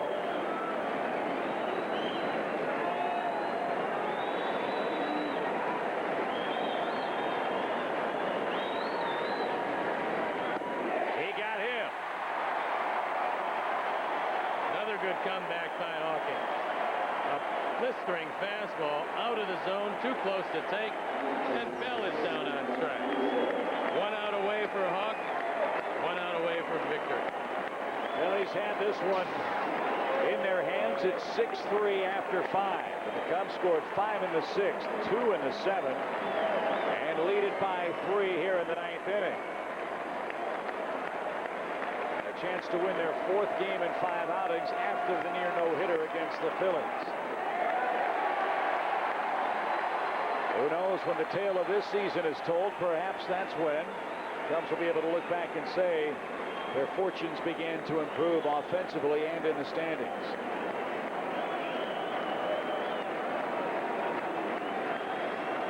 Tomas Perez in the on-deck circle. Let's worry about him tomorrow. The 1-strike pitch. High fly ball. How fitting is this? Corey Patterson, whose key defensive play, one of the biggest of the day, makes the catch, and the Cubs hand the Phillies their 5th consecutive loss. 10-7, Steve, the final score. A great day all around. Hawkins came on for the save. You keep remembering the Patterson decoy that turned the fortunes of the Cubs around. Ramirez with 3 home runs today. 35th time in Cub history that a hitter has done that. So Aramis Ramirez, our Hyundai player of the game. And that one a no-doubter, capping the Cubs scoring. And it's a very happy Cub team with 2 more to go here at home against these same fighting Phils. So Gale and Dave, the Cubs 58-47, 5 straight losses for the Phillies, and Wrigley Field rocking and rolling after a 10-7 Cub win.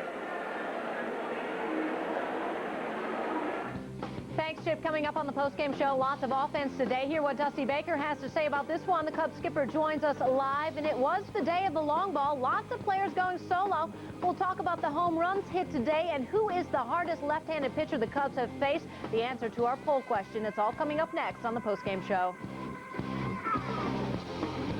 Fox Sports Net's coverage of Chicago Cubs baseball is brought to you in part by Southwest Airlines. Over 2,800 nonstop daily flights to 60 destinations all across the country. Your Chicagoland Pontiac dealers. Heineken, it's all about the beer. Heineken. Comcast, proud to be Chicagoland's cable company. Jack Daniel's Tennessee Whiskey. Nobody makes whiskey like Jack Daniel's. And by Hyundai. When your car comes with America's best warranty, you win. Hyundai. It's a hurricane warning, folks. Category 5. Severe coastal flooding instructions. Grab whatever you can. Meet me back here.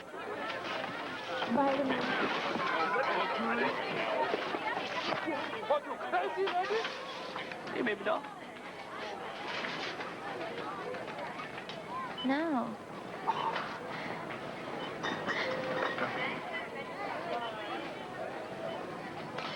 We're gonna die. Hyundai's on a winning streak, and during Hyundai's winning streak summer clearance, save big on the popular Hyundai Santa Fe. The Santa Fe costs $4,400 less than a Toyota Highlander when comparably equipped, and right now you get $1,750 cash back or 0% APR on every Santa Fe. Plus, Hyundai's dedication to quality lets us offer America's best warranty, 10 years, 100,000 miles. So don't waste money. Smart size your SUV at Hyundai's winning streak summer clearance. Get a 2004 Hyundai Santa Fe with $1,750 cash back or 0% APR.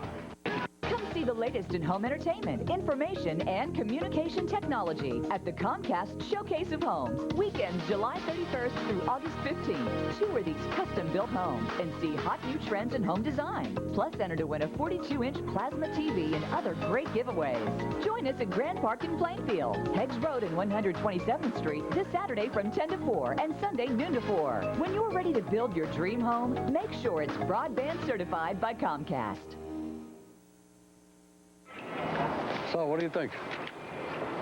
I think I need something faster. Faster? You know how much horsepower this thing has? 1? Yeah, about that. Some things just don't compare. Where you going? Like Comcast high-speed internet versus DSL. Comcast is up to 3 times faster. Get connected for $19.99 a month for 4 months. Call 888-4-BEST-TV.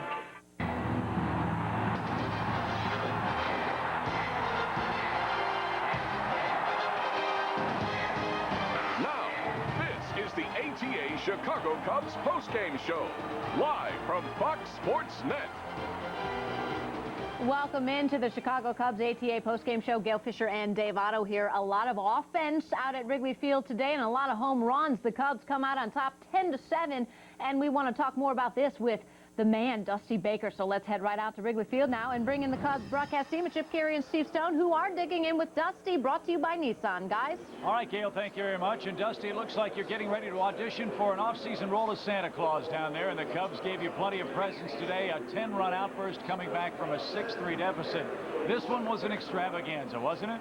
Well, it was. I tell you, it was, you know, we knew with that wind, the way it was blowing, the way that ball was carrying, that, you know, that wasn't going to be enough to hold us if we could get some offense going. And, you know, we got that 5-run inning. You know, our bullpen did a great job. Hold up, you guys.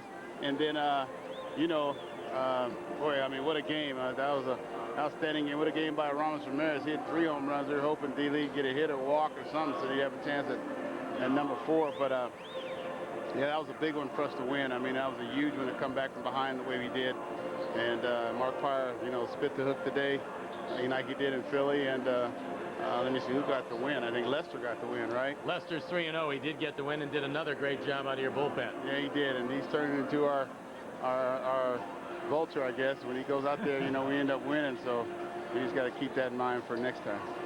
Dusty, all the offense today, certainly there was enough of it. In fact, too much for the Phillies' liking. However, the Cubs kept hitting the ball out of the park. But one play sticks in my mind. The play by Corey Patterson. Have you seen many like that? It helped you get out of what would have been a pretty tough inning. Yeah, well, that was a heck of a play by Corey because, you know, we could tell he wasn't going to catch it, but, you know, like he deked the runner just long enough for the ball to you know, like he put his glove up, and with Corey's speed, you know, he acted like he had it, boom, played it on the hop, and then, you know, had to wait the grud to get to second base. And, boy, that was huge, especially with those guys they had coming up, you know. I mean, you know, after that they had Polanco, and then you're always fearful with Abreu, who also had a great night tonight. I think he drove in 5 runs, and then, you know, Jim told me we were fortunate enough to keep him hitless tonight. Well, Dusty, obviously you've got your hands full down on that field. Enjoy this one tonight. We'll see you tomorrow for Game 2 of the series with the Phillies. Okay, thank you. All right, Dusty Baker, the skipper, a terrific way for the Cubs to start this brief 3-game set with the Phillies, catching them at the right time, and boy, did they make them pay with the long ball. Wasn't exactly domination like the Florida Marlins did against the Phillies, but it certainly was effective. Both these teams hit home runs today. The Cubs just hit a little bit better. And in the all's well that ends well category, you'd have to say the Cubs are very pleased with winning the first game of an abbreviated homestand, and then it'll be on the road once again. So 2 more to go. If the offense stays like this, Cubs should be in pretty good shape. They've won 4 of 5 as it stands now since we last saw the Phillies, Gale and Dave, and they'll try to make it 2 straight over the Fightin' Phils here at Wrigley Field tomorrow. All right, Chip, Steve, thank you very much, and you two have a great weekend. Thank you. You too. All right. Time now to take a look at our Felco window of opportunity. Aramis Ramirez hitting the home run, as were a lot of players in this ball game, but Aramis got 3 of them, the hat trick. Well, you know what I like about the Cubs right now, you know, taking 3 out of 4 against Milwaukee Brewers and then winning the first game in this series, different hero every day. Sammy Sosa with the big home run yesterday, and Aramis Ramirez, when he gets on a roll, you throw the fastball in, his hands are so quick that he gets that bat head through the zone. You can't sneak it by him inside. That kitchen right now is closed. Big day for Aramis Ramirez and a big year for Ramirez. He has done that before, Dave. 3 home runs in Houston back in 2001. By the way, 8 home runs total for both teams in this ball game. The record is 11 when the Cubs played the Phillies back in 1979. You see all kinds of hits, 11 for the Phillies, 14 for the Cubs. But the Cubs come out on top. 10-7 is your final. And when we come back on the post-game show, you know, they have a hard time hitting lefties all season long. Well, who has been the toughest left-handed pitcher the Cubs have faced? Find out. Our poll question coming up next.